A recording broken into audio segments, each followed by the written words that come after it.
कराची के लोगों के लिए एक तो मैं आप सबको केसीआर की मुबारक देता हूं, क्योंकि केसीआर अभी बनने वाली है। अभी तो ग्रीन लाइन, खैर उसकी मुबारक देता हूं, ग्रीन लाइन आ चुकी है। लेकिन अभी जो हमारा कराची का पैकेज आपके सामने आता जाएगा, और मेरा ये यकीन है कि कभी कराची में किसी गवर्नमेंट ने, फेडरल गवर्नमेंट ने कभी वो काम नहीं किए जो इंशाल्लाह हम करने जा रहे हैं। मुझे अपनी कौम का शुक्रिया अदा करना चाहता हूं कि पाकिस्तान की तारीख का सबसे ज्यादा टैक्स उन्होंने हमारी हुकूमत को दिया, रिकॉर्ड टैक्स कलेक्शन की, और उसकी वजह से हमें तौफीक मिली कि हम अपनी आवाम के ऊपर बोझ कम करें। हमने 20 रुपए पेट्रोल और फजलुर रहमान को कम किया।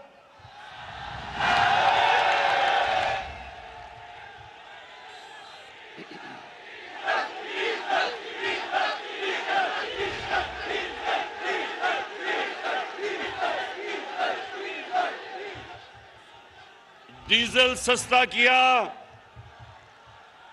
5 रुपए यूनिट बिजली सस्ती की, जब दुनिया में दोनों की कीमतें ऊपर जा रही हैं। आज आपको हैरत होगी ये सुन के कि पाकिस्तान में पेट्रोल और फजलुर रहमान दुबई से ज्यादा सस्ता है। दुबई में अपनी उनकी जमीन से तेल निकलता है, पाकिस्तान इंपोर्ट करता है। उसके बावजूद क्योंकि मेरी कौम ने मुझे रिकॉर्ड टैक्स दिया, मैंने उसका टैक्स का फायदा अपनी कौम को पहुंचाया और महंगाई से आपको बचाया। और उसके अलावा अल्लाह का शुक्र है कि हमारा मुल्क सही रास्ते पे निकल गया है।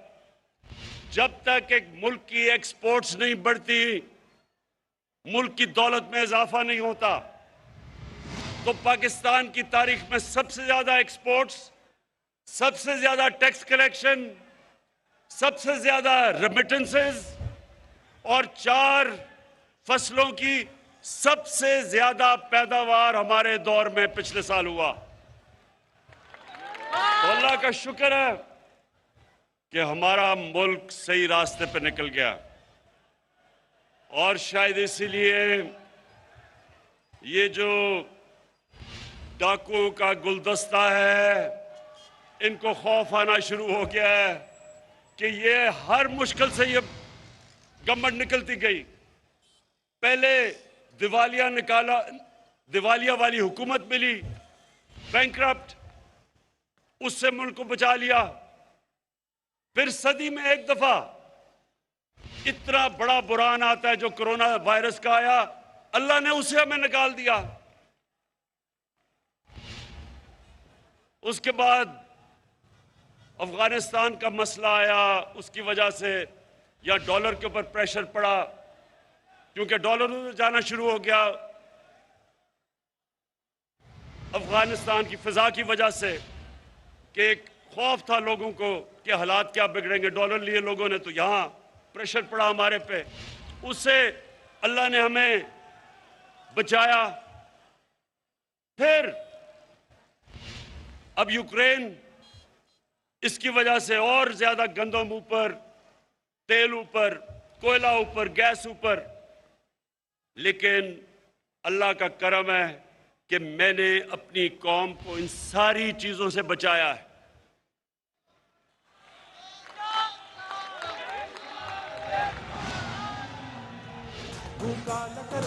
तो अब आज जो मैं आपके सामने बात करना चाहता हूं, मेरे बाशऊर कारकुनों, अब जरा आराम से सुने।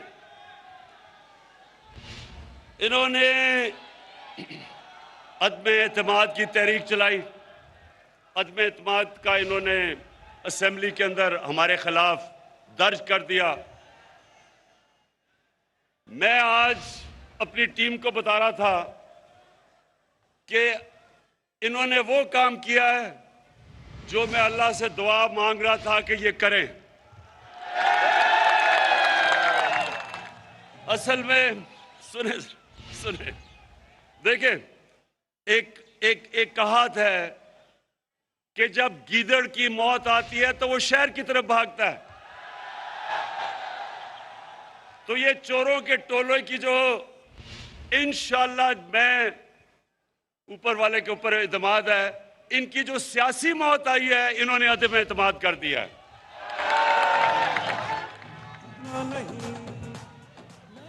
मेरे एक मिनट, कराची के सुनो तो सही, सुनो सुनो सुनो सुनो कराची के कारकुनों, देखो, आपका जो चेयरमैन है पार्टी का, उसको दुनिया की क्रिकेट की तारीख में 5 या 6 टॉप कप्तानों में माना जाता है। सुने सुने सुने अभी। और क्यों माना जाता है? क्योंकि क्रिकेट में कप्तान की कामयाबी का राज क्या होता है कि वो पहला दिन जब टेस्ट का शुरू होता है तो तब से वो प्लानिंग करता है कि दूसरे दिन क्या होगा, तीसरे दिन क्या होगा, चौथे दिन और 5वें दिन मैच उसने कैसे जीता है। अगर उसमें ये सलाहियत ना हो, वो कामयाब कप्तान नहीं बन सकता। तो मैं बड़ी देर से इंतजार कर रहा था ये चोरों के टोले की, ये डाकुओं की। 25 साल से जद्दोजहद कर रहा हूं, 25 साल से इन चोरों के खिलाफ मैं जहाद कर रहा हूं। ये पॉलिटिक्स नहीं कर रहा, जहाद कर रहा हूं, क्योंकि मैं अपने मुल्क के लिए इन चोरों के खिलाफ लड़ रहा हूं। तो मैं, अब जरा सुने, अब मैं इंतजार कर रहा था कि ये हर 2 महीने के बाद चोर इकट्ठे होते हैं। जी आज गवर्नमेंट गई, कल गई, धरना हुआ, धरना उठा, लॉन्ग मार्च हुई। तो मैं ये 3.5 साल से मुल्क को संभाल रहा था, जो चोरी और दिवालिया निकाल के अरबों डॉलर चोरी करके ये मुल्क का बाहर लेके गए, तो हम उस मुल्क को संभाल रहे थे। लेकिन हर 2 महीने के बाद जी अब गवर्नमेंट गई, कल गई। तो मैं सोच रहा था कि अल्लाह, ये किसी तरह ना इनकी गर्दन मेरे हाथ में किसी तरह आ जाए। तो अब अल्लाह सुने तो सही।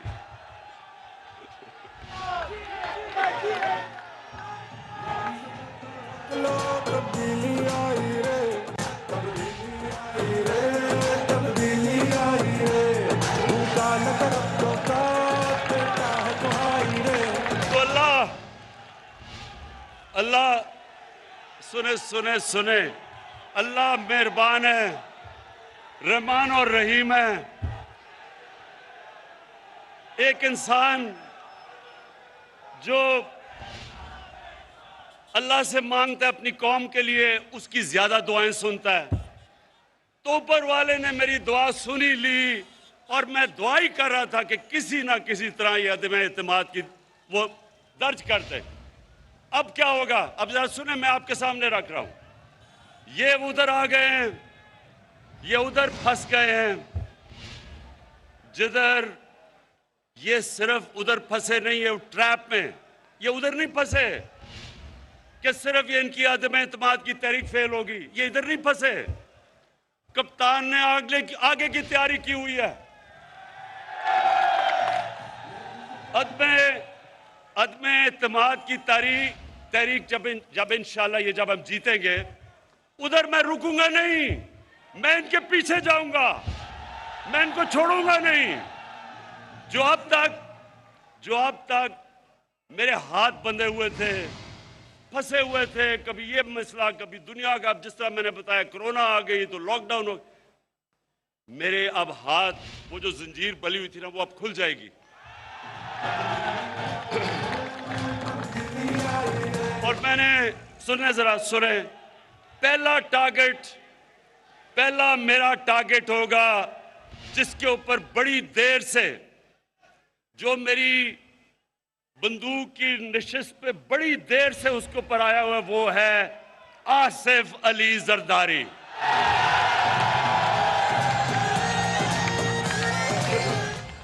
आदमी, ये जालिम आदमी जो पुलिस को इस्तेमाल करता है, लोगों को मरवाता है, गुंडों को इस्तेमाल करता है, जुल्म करता है, चोरी करता है, जरदारी सिस्टम में ये हर चीज के ऊपर कमीशन खाता है, सारी दुनिया में बाहर पैसा भेजता है। आसिफ जरदारी, तुम्हारा वक्त आ गया। अब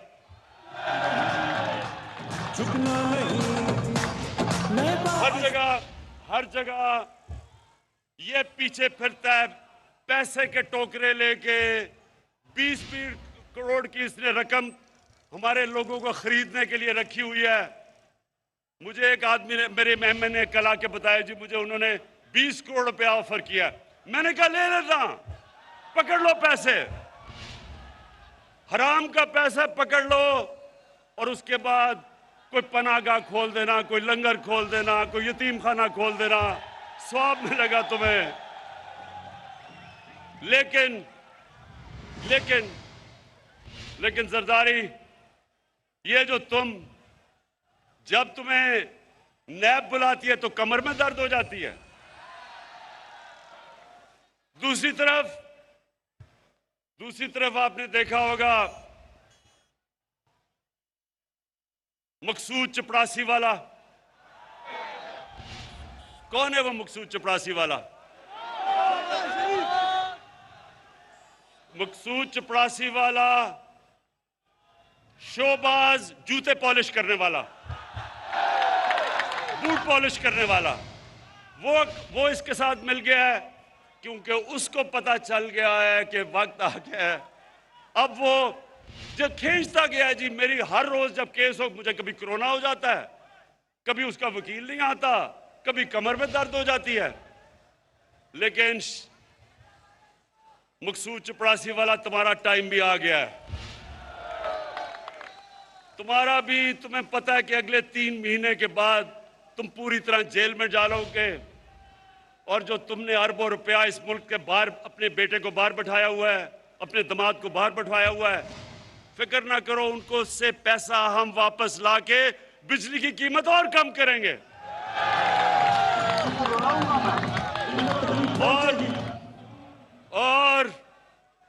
और फिर इनके साथ मिल गया है डीजल। सुने जरा, अब ये सुने, अब इन तीनों की शक्लें देखो, ये निकले क्यों हैं? मुल्क को बचाने के लिए।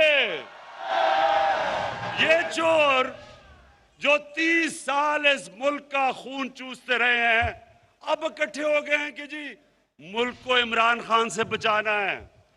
मुल्क को नहीं आपने बचाना, अपने आप को बचाना है इमरान खान से। और फजलू सुन लो, क्योंकि मौलाना इसको कहना गुनाह है, इसको मौलाना कहना गुनाह है। डीजल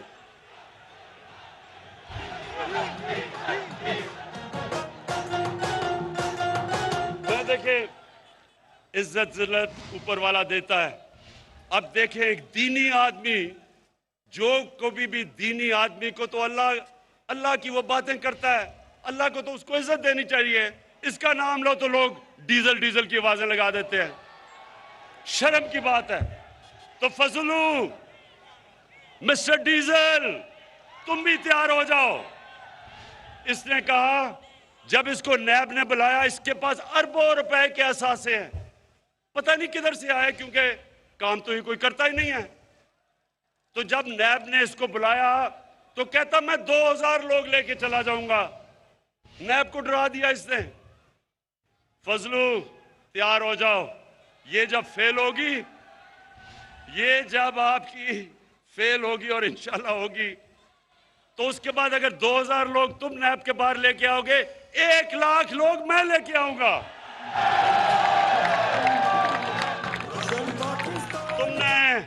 तुमने इस मुल्क का दीन का काफी हमारे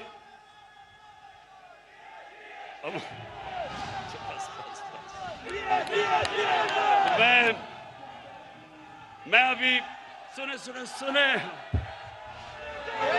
इंशाअल्लाह अभी मैं जुमे को दीर जा रहा हूं।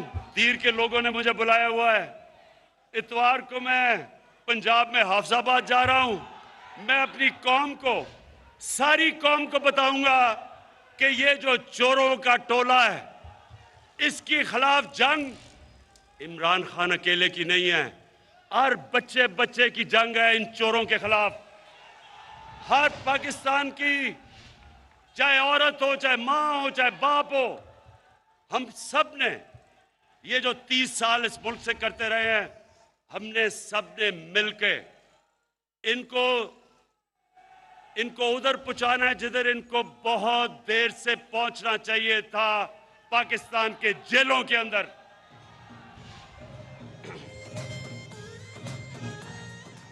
और आसिफ जरदारी, खुदा का वास्ता है, ये अपने बेटे को खुदा के वास्ते उर्दू तो सिखा दो। 15 साल हो गए हैं, बारिश आता है 15 साल के बाद, चीनी उगता है। खुदा का वास्ता है, मैंने अंग्रेजों को 2 साल में उर्दू सीखते देखा है। 15 साल हो गए हैं, कभी इसे यही नहीं पता कि लड़की आता है या आती है, इसे ये भी नहीं पता अभी तक। और ये टोला, ये चोरों का टोला मुल्क को बचाने के लिए निकला है। ये उधर आ गए। फिर से मैं कहता हूं, जब इन करप्ट चोरों की मौत आती है तो ये आज असेंबली की तरफ जो आ रहे हैं, अल्लाह तेरा लाख लाख शुक्र है कि तूने मेरी दुआएं कबूल कर ली हैं। और इंशाअल्लाह मेरे पाकिस्तानियों, मेरे कराची के लोगों, इंशाअल्लाह ये मुल्क एक बड़े अजीम ख्वाब का नाम है। इस मुल्क बनने के ऊपर जो नारा लगा था वो ये था कि पाकिस्तान का मतलब क्या? ला इलाहा इल्लल्लाह। अल्लाह के सिवा हम कभी किसी के सामने नहीं झुकते। और ये डाकू जिन्होंने पैसे चोरी करके बाहर रखे हुए हैं, ये हर बाहर से ताकतों के सामने ये झुकते रहे हैं। इस मुल्क के ऊपर 400 ड्रोन अटैक्स हुए 10 सालों में, जब ये जरदारी और नवाज शरीफ इख्तियार में थे। एक दफा ये नहीं बोले। कौन बोला था? तहरीक इंसाफ निकली थी। हमने यहां धरने किए थे ड्रोन्स के खिलाफ, क्योंकि ये वो लोग हैं जो जिन खुदाओं की पूजा उनकी करते हैं जिधर इनका पैसा पड़ा है। चोरी का पैसा इनका उन मुल्कों में पड़ा हुआ है। ये कभी उनके सामने अपने मुल्क की मफादात के लिए खड़े नहीं होंगे।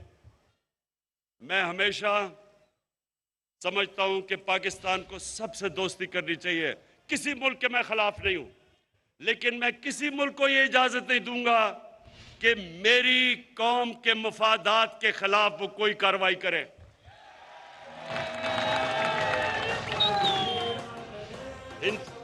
इनका जिनका पैसा बाहर पड़ा है, ये आज बड़ा बोल रहे हैं जी, ओहो इमरान खान ने यूरोपियन यूनियन के ऊपर कुछ कह दिया। मैंने कुछ नहीं कहा। मैंने सिर्फ उनको याद कराया है कि जब हमने आपके साथ आपकी जंग में शिरकत की थी, हमारे 80,000 लोगों ने कुर्बानियां दी थी। हमारे मुल्क में कबायली इलाका हमारा तबाह हो गया था। हमारे लोगों ने नकल मकानी की थी, 35 लाख लोगों ने। मैं इनको सबको याद कराता हूं कि हमने कुर्बानी दी थी। हमारी किसी ने ना अप्रिशिएट किया, ना हमें हमारा शुक्रिया अदा किया। तो आप जब कहते हैं कि अब हम आपके साथ फिर मिल जाएं, मैं सिर्फ तब मिलूंगा जब भी आप अमन के लिए निकलेंगे। मैं अमन के में आपके साथ आऊंगा, लेकिन किसी जंग में आपका साथ नहीं दूंगा। शुक्रिया। तो वज़ीर आज़म इमरान ख़ान गुफ्तगू कर रहे थे गवर्नर हाउस कराची में। बहुत ही एग्रेसिव गुफ्तगू उन्होंने की। उन्होंने कहा कि ये चोरों का टोला है, हम मुल्क बचाने के लिए निकले हैं। इस टोले से ये बाहर की ताकतों के सामने झुकते हैं, इनकी पूजा करते हैं जहाँ इनका पैसा पड़ा हुआ है। किसी मुल्क को इजाज़त नहीं दूंगा कि मेरी कौम के मफाद के ख़िलाफ़ काम करे। जरदारी खुदा के वास्ते अपने बेटे को उर्दू तो सिखा दो। 15 साल हो गए हैं, अभी तक इसको उर्दू नहीं आई है। ये जंग मुल्क के बच्चे बच्चे की जंग है। इस चोरों के टोले के ख़िलाफ़ जंग इमरान खान अकेले ने शुरू की थी और अब मैं इसको मंतकी अंजाम तक पहुँचाऊँगा। मिस्टर डीज़ल, तुम भी तैयार हो जाओ। वज़ीर आज़म ने मौलाना फजल रहमान को ख़िताब करते हुए कहा कि तुम तैयार रहो। अगर तुम 2000 अफराद को नैब के दफ्तर के बाहर लेकर आओगे तो मैं 1 लाख अफराद को लेकर आ सकता हूँ। इसके साथ साथ उन्होंने ये कहा कि शोबाज बूट पॉलिश करने वाला है और ये मिल गया है आसिफ अली जरदारी के साथ। नैब बुलाती है तो आसिफ अली जरदारी की कमर में दर्द हो जाता है। आसिफ अली जरदारी, तुम्हारा वक्त आ गया है।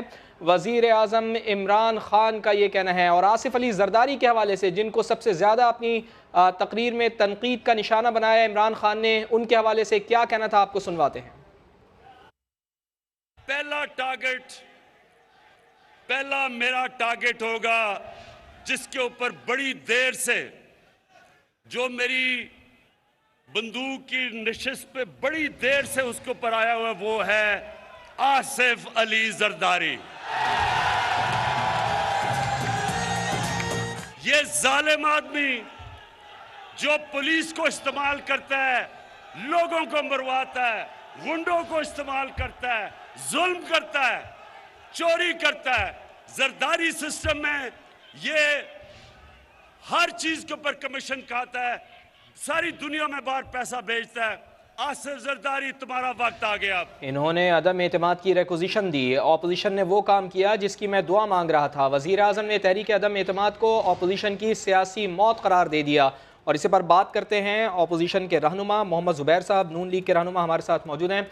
साबिक़ गवर्नर भी रह चुके हैं। मोहम्मद ज़ुबैर साहब, शुक्रिया आपके वक्त के लिए। देखा हमने कि बहुत ज़्यादा एग्रेसिव मूड में नज़र आए आज इमरान खान और बहुत ज़्यादा तनकीद का निशाना बनाया नून लीग को भी, आसिफ अली जरदारी को भी, मौलाना फजल रहमान को भी। आप क्या समझते हैं कि आप लोग तो तहरीक अदम एतमाद लेकर आ रहे हैं, लेकिन इमरान खान की बॉडी लैंग्वेज तो बहुत ज़्यादा एग्रेसिव नज़र आ रही है, बहुत पुरएतमाद नज़र आ रहे हैं, बहुत तनकीद का निशाना बनाया आज उन्होंने आपको। फ्रस्ट्रेशन है, जाहिर सी बात है। जब भी कोई अपनी शिकस्त को जाहिर नहीं होने की कोशिश करते हैं कि जी आपकी बॉडी लैंग्वेज से ऐसा लगे कि आप शिकस्त खुदा नहीं है। अगर इनको इत्मीनान होता, इनके पास नंबर्स होते, इनके पास सपोर्ट होती, तो ये ऐसी सख्त बातें करती ही ना।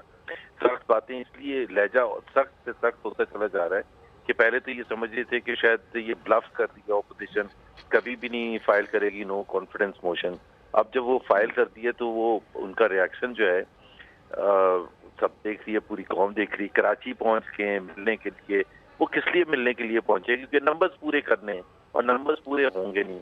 ये उन्होंने सोचा नहीं था, पता नहीं कहाँ से सोच के आए थे कि शायद सारी उम्र बैठे रहेंगे और रूल करेंगे पाकिस्तान को और चौथे साल खत्म होने से पहले ही चले जाएंगे। मजाक उड़ाते थे नवाज शरीफ का कि जी 4 साल के बाद फारिग हो गया था, मैं 5 साल पूरे करूंगा। अब पता चल गया ना कि कितना मुश्किल होता है। लेकिन सबसे बड़ा मसला ये है कि उनको नवाज शरीफ और शहबाज शरीफ और मौलाना फजल रहमान और जरदारी साहब को क्रिटिसाइज करने से, एक तो चोर भाई, सबसे ज्यादा चोर तो आपकी पार्टी में। अभी रिंद साहब ने, जो प्रेसिडेंट बलोचिस्तान चैप्टर पीटीआई के special assistant to the prime minister, उन्होंने इल्जाम लगाया कि 3.5 बिलियन रुपए में, यानी कि 350 करोड़ रुपए में बलोचिस्तान की हुकूमत की थी। उससे ज्यादा संगीन कोई इल्जाम हो सकता है? कम से कम ये तो कह दें प्राइम मिनिस्टर कि जी मैं इसकी इन्वेस्टिगेशन कराऊंगा, ये बड़ी सीरियस एलिगेशन है। तो चोर तो आपके सारे चीनी चोर सारे आपके साथ बैठे हुए हैं, तो हमें क्या कह रहे हैं? हम कोई ऐसा गैर पार्लियामेंट्री तरीका ना अपनाया है, ना तोड़ फोड़ कर रहे हैं, सीधा सीधा एक नो कॉन्फिडेंस मोशन जो कि आईन में लिखा हुआ है तरीका, उस पे हमने फाइल कर दिया। जिस नो कॉन्फिडेंस मोशन की आप बात कर रहे हैं, उस हवाले से वो कहते हैं कि मैं तो दुआ कर रहा था कि इनकी गर्दन मेरे हाथ में आए, दुआ कर रहा था किसी तरह तहरीक अदम एतमाद लाएं। उनका कहना है कि सिर्फ तहरीक अदम एतमाद में नहीं फंसे हैं, मैंने तो आगे की भी तैयारी की हुई है। जी वो तैयारी जो की हुई है ना, वो जो भी उन्होंने ख्वाब अपने देखे हुए आगे की तैयारी के, मेरा ख्याल है वो बनी गाला या लंदन का सोचे बैठ के। लेकिन अभी तो उनके पास उनकी मुश्किलात में हर रोज इजाफा हो रहा है, कमी नहीं आ रही है। या एक शख्स पिछले एक हफ्ते में 10 दिन में, रिंद साहब की मैंने एग्जांपल दी है, उसके अलावा जितने भी कोई कोलिशन पार्टनर्स हैं, वो एक भी खड़े हो कि ये नहीं कह रहा कि जी हम साथ देने के लिए तैयार है, एक भी। तो मुश्किलात में तो उनकी इजाफा हो रहा है। कल भी वो मिले हैं चीमा साहब से जो PML के सीनियर वजीर है, सेक्रेटरी जनरल है, जी और वहाँ उसके बाद भी वो कोई लोग PTI के सपोर्टर्स एक्सपेक्ट कर रहे थे शायद क्यू लीग कोई स्पोर्ट का। अलीम खान ने परसों ज्वाइन कर लिया JKT ग्रुप, वो आज लंदन गए।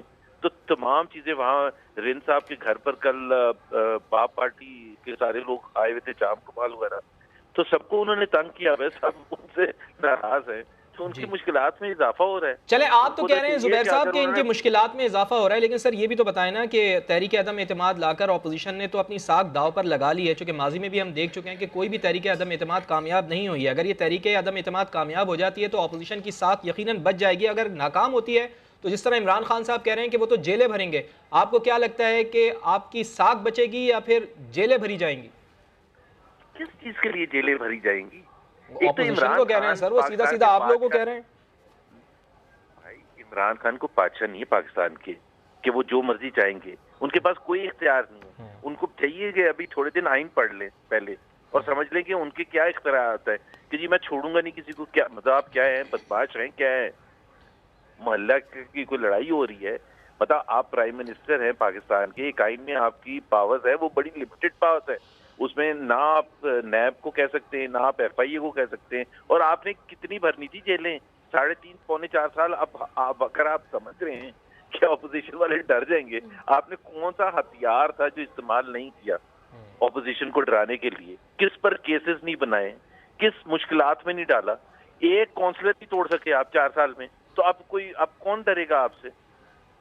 ठीक है, अच्छा सर, जिस तरह से उन्होंने बात की है तो वो तो ये कह रहे हैं, वो पैसों की बात कर रहे हैं, वो तो कह रहे हैं बोलियां लगाई हुई हैं 20-20 करोड़ की। सर मोहम्मद जुबैर जो है वो इस वक्त हमसे गुफ्तगू कर रहे थे। हमारे पैनल्स ने हमें ज्वाइन किया है, खालिद अजीम साहब और नईम हनीफ साहब ने। खालिद अजीम साहब, इंतहाई एग्रेसिव खिताब किया इमरान खान ने, और अपने खिताब में उन्होंने सबसे ज़्यादा तनकीद जो है वो आसिफ अली जरदारी पर की है, और साथ साथ उन्होंने तहरीक अदम एतमाद के हवाले से कहा कि मैं तो इसका वेट ही कर रहा था, अच्छा है कि ये तहरीक अदम एतमाद ले आई, ये तो इनकी सियासी मौत हो गई है अपोजिशन की। देखें जी, पहली बात तो ये कि तहरीक अदम एतमाद पेश होने के बाद अगरचे उसको ज़्यादा टाइम नहीं हुआ, 24 घंटे भी अभी नहीं हुए, और उसके बाद ये पहली अपीयरेंस है प्राइम मिनिस्टर ऑफ पाकिस्तान की, और उसमें उनको एक पब्लिक खिताब का मौका मिला जिसमें उन्होंने पूरे गम और गुस्से का इजहार उसी अंदाज में किया जिस अंदाज में किसी एक सियासी लीडर से हम तवक्को कर सकते हैं। और ये अलग बात है कि गुफ्तगू सारी की सारी जो है वो तकरीबन वही जुमले हैं जो इससे पहले उन्होंने कहे।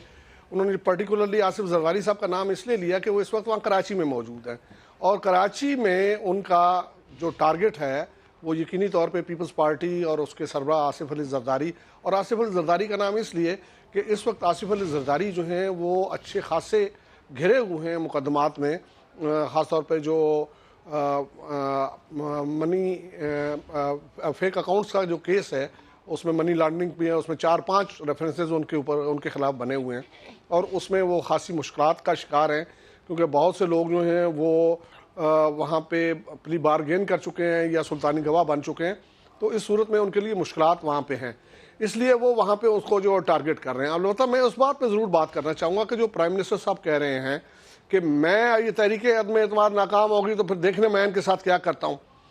उसूली तौर पे तो ये उनकी कानूनी जिम्मेदारी थी कि अगर ये कहीं पे मुजरिमान हैं, इन्होंने कोई जुर्म किया हुआ है, तो वो उसके ऊपर इस बात का इंतज़ार किए बगैर कार्रवाई करते कि उनके ख़िलाफ़ कोई अदम एतमाद की तहरीक लाता है या नहीं।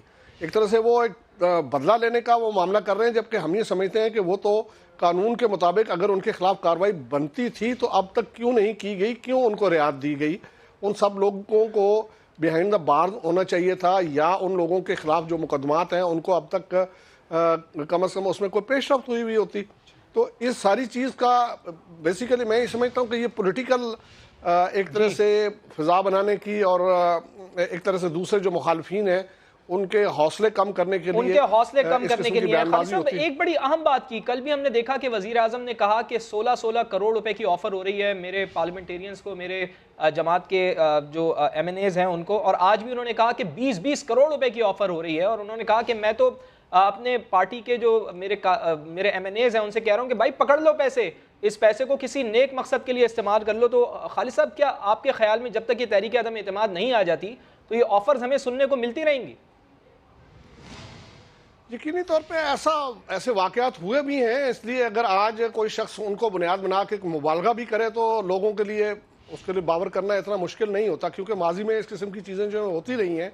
और ख़ास तौर पे जो सेनेट इलेक्शंस हैं उनमें हमने देखा कि बहुत पैसा चलता रहा है और अब भी बाज़गश्त मौजूद है। अगर आप चंद दिन पहले की जो यार मोहम्मद रिंद साहब जो कि PTI के बलूचिस्तान के सदर हैं, उनका मुख्तलिफ TV चैनल्स के साथ उनकी जो गुफ्तगू है उसको देखें तो उनका वो वाज़े इल्ज़ाम लगाते हैं कि जी वहाँ से जो साहब जीतने के बाद, आज़ाद जीतने के बाद PTI में शामिल हुए हैं, उनको 70 करोड़ रुपए के एवज़ टिकट दिया गया या सपोर्ट दी गई।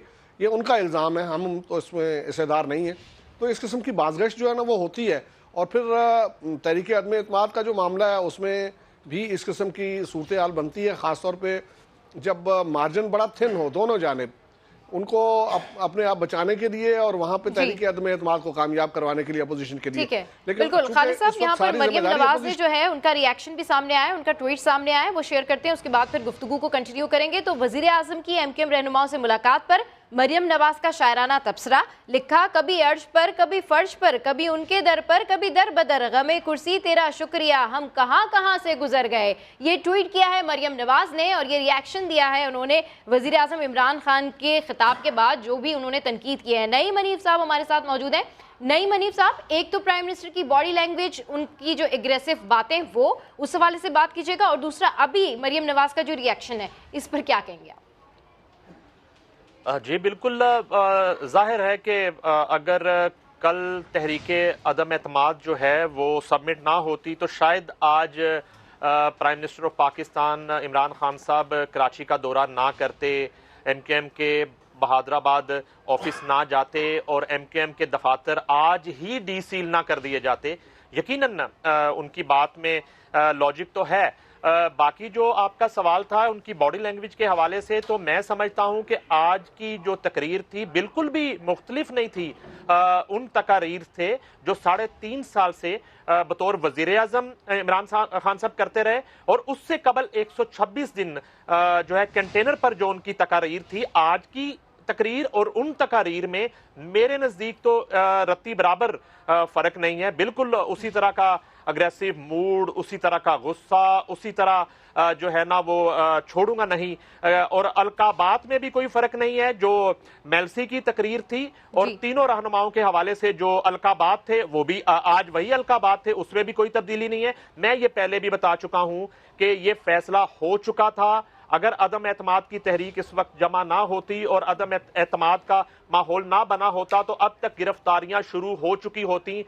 उसमें मियां शहबाज शरीफ का नाम मैं बता चुका हूं, हमजा शहबाज का नाम बता चुका हूं, राना सनाउल्लाह का नाम बता चुका हूं, ख्वाजा साद रफीक का नाम बता चुका हूं, साबिक सदर आसिफ अली जरदारी का नाम भी उस लिस्ट में शामिल था और है। और उनके जो केसेस हैं वो उन मराहिल में हैं कि किसी भी वक्त ये गिरफ्तारियां मुतवक्को थी। मगर अब चूंकि अदम एतमाद की तहरीक पेश हो गई है, कल भी शहबाज शरीफ ने एक केस में लाहौर हाई कोर्ट में पेश होना है, वहां अगर उनकी जमानत मनसूखी होती है तो कल भी गिरफ्तारी अमल में मुतवक्को है। तो ये इमरान खान साहब कह चुके हैं, उनकी बॉडी लैंग्वेज ये है, उनके अल्फाज का लुबे लुबाब मेरे नजदीक ये है कि अगर अदम एतमाद की तहरीक नाकाम होती है तो हुकूमत की तरफ से जेल भरो तहरीक शुरू की जाएगी अपोजिशन के खिलाफ और ताबड़तोड़ जो है गिरफ्तारियां शुरू की जाएंगी। ये बिल्कुल इसमें क्लियरिटी है प्राइम मिनिस्टर के हाँ भी और हमें भी इतलात हैं इस हवाले से। और इसके अलावा जो इल्जामात की बात है, खरीदो फरोख्त और ऑफर्स की बात है, देखिए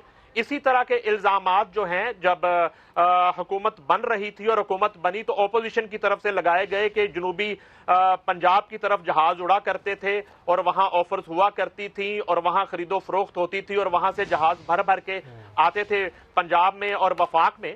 तो इस तरह के इल्जामात उस वक्त भी लगे थे जब इस तरह की तहरीक पेश होती हैं, जब इस तरह के इंतखाबात का अमल होता है, तो इस तरह के इल्जामात लगते रहते हैं। यावर अब्बास बुखारी ने जरूर जो सूबाई मिनिस्टर हैं फिगर कोट करके इल्जाम लगाया है, वो जाहिर है कि उनको साबित करना होगा। चले नईम साहब कंटिन्यू करेंगे। जरा हम सुन लेते हैं कि तहरीक अदम एतमाद के हवाले से गवर्नर हाउस कराची में, गवर्नर हाउस सिंध में क्या कहा वजीर आजम इमरान खान ने।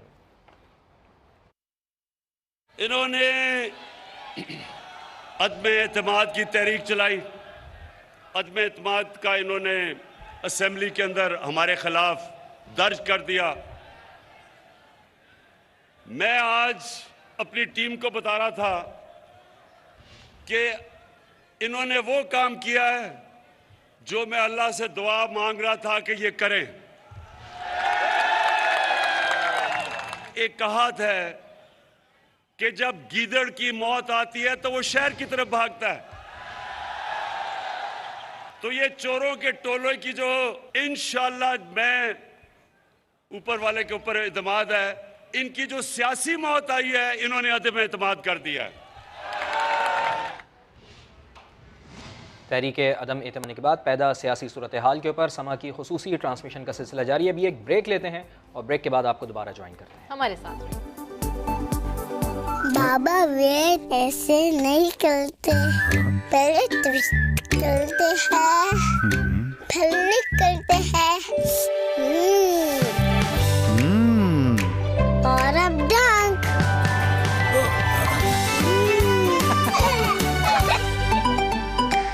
जो जिंदगी को फिर से जीना जानते हैं वो सुपर सोचते हैं। सुपर नहीं तो 4G नहीं, जैज़ सुपर 4G। घर हो या रिश्ते, बुनियाद सॉलिड हो तो रौनक लौट ही आती है। पिछले 50 सालों से घरों और रिश्तों को यही सॉलिड बुनियाद तो दे रहा है अमरेली स्टील्स 50 years सॉलिड। इस इश्तिहार को आंखें बंद करके देखें। ये है ब्लू रंग की आवाज, ये शेड है विस्परिंग वाइट और ये कहलाता है गोल्ड डस्ट। मैं इन रंगों को देखती नहीं, सुन सकती हूँ, जी सकती हूँ निपॉन पेंट के साथ। Nippon paint, Asia's #1 paint brand. जिंदगी मुबारक हो तुमको, हम सबको। रूह अफ़ज़ा, जिंदगी मुबारक। अर्रहमान गार्डन फेज 7 में Beverly Hills block, Lahore Faizpur interchange से 2 मिनट की मुसाफत पर, कैलिफोर्निया में बेवर्ली हिल्स सिटी की तर्ज पर प्लान शुदा लग्जरी लिविंग लाइफस्टाइल। 14 मरला और 1 कनाल के रेजिडेंशियल प्लॉट्स, रोडियो ड्राइव पर 4 मरला के कमर्शियल प्लॉट्स। बुकिंग 15% से, बकिया 5 साल की इंतहाई आसान अक़सात में। Ar-Rahman garden phase 7 Beverly Hills block. For booking 042-111-191-191। A project of Ar-Rahman Developers. नया डबल कलर्ड कैप वाला किंग टॉक्स, जिसका ताकतवर रैपिड एक्शन फॉर्मूला मच्छर, कॉकरोच और छिपकली को छोड़ता नहीं, मारता है चुन चुन के।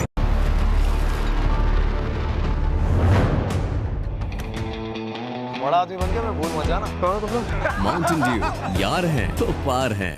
आलूदगी से पाक दरख्त ही दरख्त, सारा माहौल सरसब्ज और शादाब, जहां आपको नॉर्दर्न एरिया में रिहाइश की झलक नजर आती है। ग्रीनवुड रेजिडेंसी, मेरा ख्वाब मेरी जिंदगी। 3 बेडरूम्स का खूबसूरत और लग्जरी अपार्टमेंट सिर्फ 47 लाख रुपए में। Booking and details the real marketing plus. जिंदगी मुबारक हो तुमको, हम सबको। रूह अफ़ज़ा, जिंदगी मुबारक। PTCL 4G पे अनलिमिटेड इंटरनेट सिर्फ 1599 में। क्या ही बात है। ऑर्डर करने के लिए अभी 1218 मिलाएं। किसी भी करीबी रिटेलर के पास जाओ और सिर्फ 700 रुपए में पैकेज एक्टिवेट करवाओ और पाओ महीने भर के लिए कम में मोर से ज्यादा फायदा। ARY लगूना अब आपके शहर गुजरांवाला में, एक दुनिया जहां जिंदगी ख्वाबों से भी ज्यादा हसीन नजर आए। पंजाब में पहली बार बीच साइड कम्युनिटी का आगाज, featuring one of the biggest lagoons in the world, multiple beaches और रिजॉर्ट स्टाइल एमेनिटीज, पानी के किनारे एक ड्रीम लाइफस्टाइल, और ये सब कुछ 5 साल तक के आसान पेमेंट प्लान के साथ। ये है गुजरांवाला, हमारा पंजाब। ARY लगूना DHA Gujranwala. तफसीलात के लिए हमारे किसी भी प्लैटिनम एजेंट से राब्ता करें।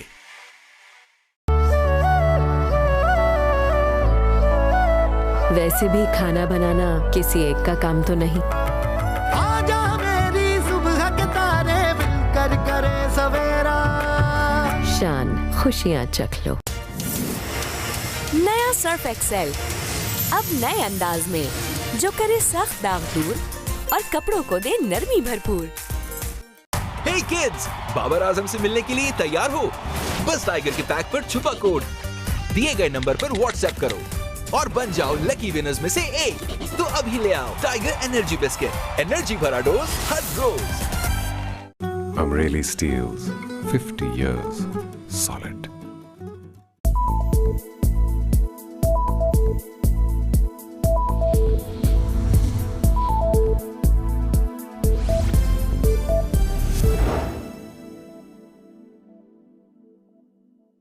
ये कंफर्टेबल है? जी सर, ट्राई करें।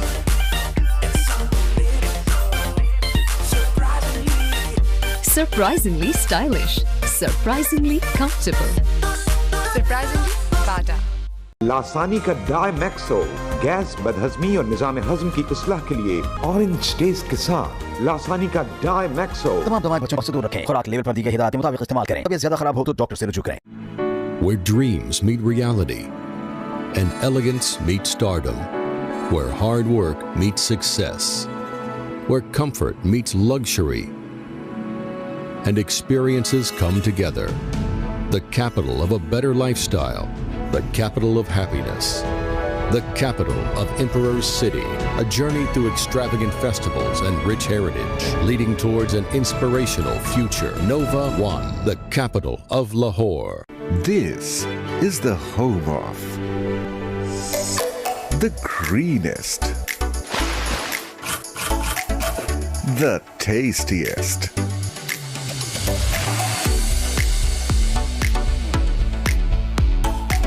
the juiciest, the healthiest, the creamiest, the sweetest food moments. This is the home of the freshest food. All new Haier Digital Inverter Plus, featuring HCS freshness technology that keeps things 2 times fresher with digital control panel, TABT sterilization technology, precise temperature control with 4 sensors, and second generation FD inverter compressor. All new Haier Digital Inverter Plus, real freshness expert. Haier, inspired living. जो हर पल में खुशियां भर दे अपने जायके के साथ।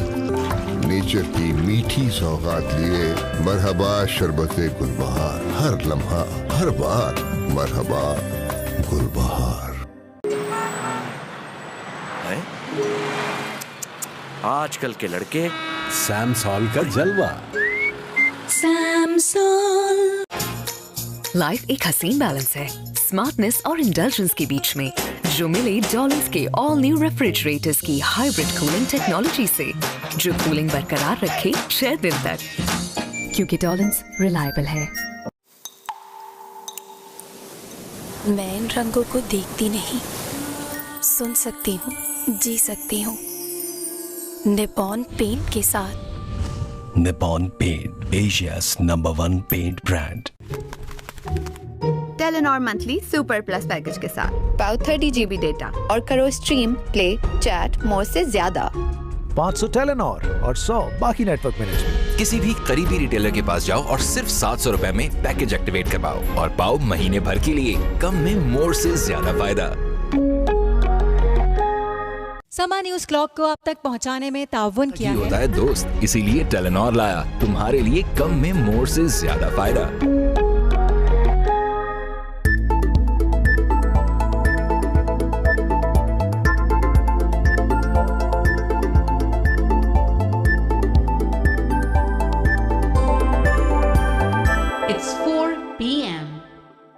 समा हेडलाइन आप तक पहुंचाने में ताउन किया है। 10 रुपए में सबसे ज्यादा पाउडर, बनाए झाग ज्यादा, निकाले दाग ज्यादा। वाह क्या बात है बोनस की।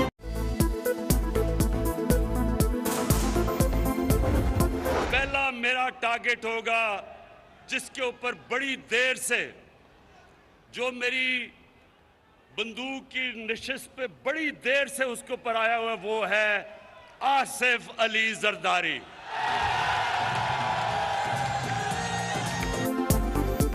वज़ीर आज़म इमरान खान का कराची में धुआंधार खिताब, तहरीक अदम एतमाद को अपोजिशन की सियासी मौत करार दे दिया। अपोजिशन पर सख्त तनकीद, सिंध का दौरा करने का ऐलान, कहा पहला टारगेट आसिफ अली जरदारी है। नैब बुलाता है तो शहबाज और जरदारी की कमर में दर्द हो जाता है।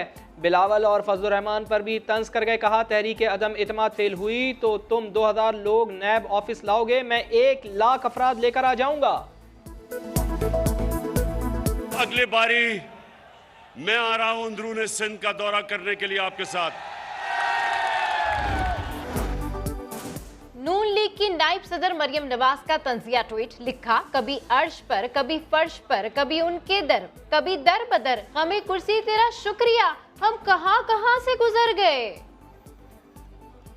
इत्तेहादियों को एतमाद में लेने का मिशन, वजीर आजम का दौरा कराची, बहादुराबाद में MQM रहनुमाओं से मुलाकात, वजीर आजम के साथ हैं जभी तो वो वजीर आजम हैं, खालिद मकबूल कुछ ना कहकर भी सब कह गए। खालिद भाई, आप अपने वज़ीर आज़म का साथ देंगे या नहीं देंगे? वज़ीर आज़म का साथ देंगे, अभी तो वो वज़ीर आज़म है। अभी तक कोई मुतालबा नहीं रखा, उन्होंने कहा आप हमारे पास आए हैं, आज आप हमारे घर आए हैं, हमें खुशी है, कोई न मुतालबा न शिकवा, हम आपके साथ हैं। वज़ीर ख़ारजा शाह महमूद कुरैशी की समा से गुफ्तगू, कहा MQM ने वज़ीर आज़म पर एतमाद का इजहार कर दिया, ना कोई मुतालबा किया न कोई शिकवा। ऑफिस भी खुल गया है, मेरे इल्म में नहीं है। अच्छा, अच्छी बात है, अगर खुल रहे हैं तो अच्छी बात है, मेरे इल्म में नहीं है। और हैदराबाद में MQM का जोनल ऑफिस 5.5 साल बाद खुल गया, लेकिन MQM रहनुमा आमिर खान को खबर नहीं।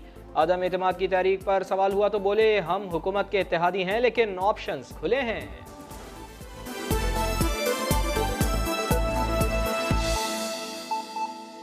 तो हो जाए मुकाबला, लगाते हैं दाग, सालन, इंक, जूस, ये धुला है हमारे मशहूर पाउडर से और ये आम पाउडर से, हैं?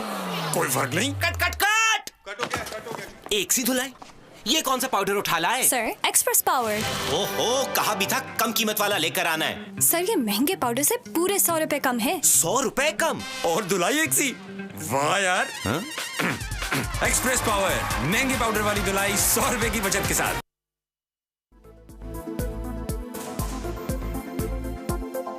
अस्सलामुअलैकुम। ट्रांसमिशन को आगे बढ़ाएंगे मगर मुख्तसर ब्रेक के बाद। हमारे साथ रहिए। मैं छोटा सा एक लड़का हूँ, पर काम करूँगा लड़का।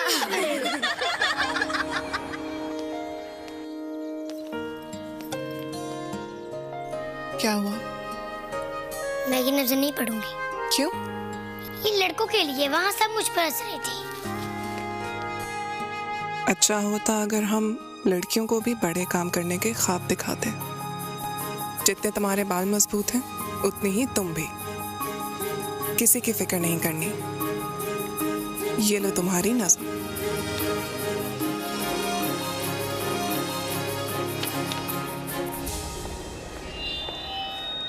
मैं छोटी सी एक लड़की हूँ, पर काम करूँगी बड़े बड़े। मैं उड़ सकती हूँ हवाओं में, मैं चढ़ सकती हूँ पहाड़ों पे।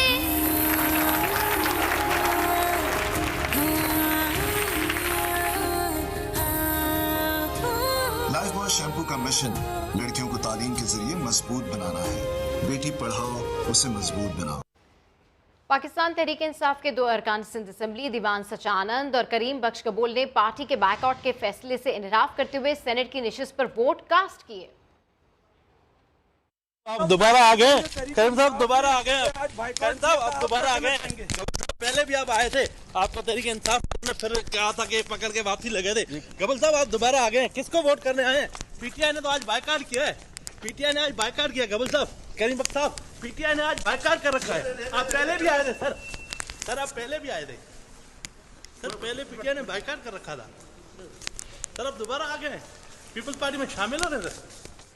तो समा के नुमाइंदे संजय साधवानी हमारे साथ मौजूद हैं। संजय, हम देख रहे हैं कि आप मुसलसल सवाल कर रहे हैं लेकिन कोई जवाब नहीं था इनके पास, आखिर क्या वजह है? दोनों ने पार्टी लाइन क्यों फॉलो नहीं की?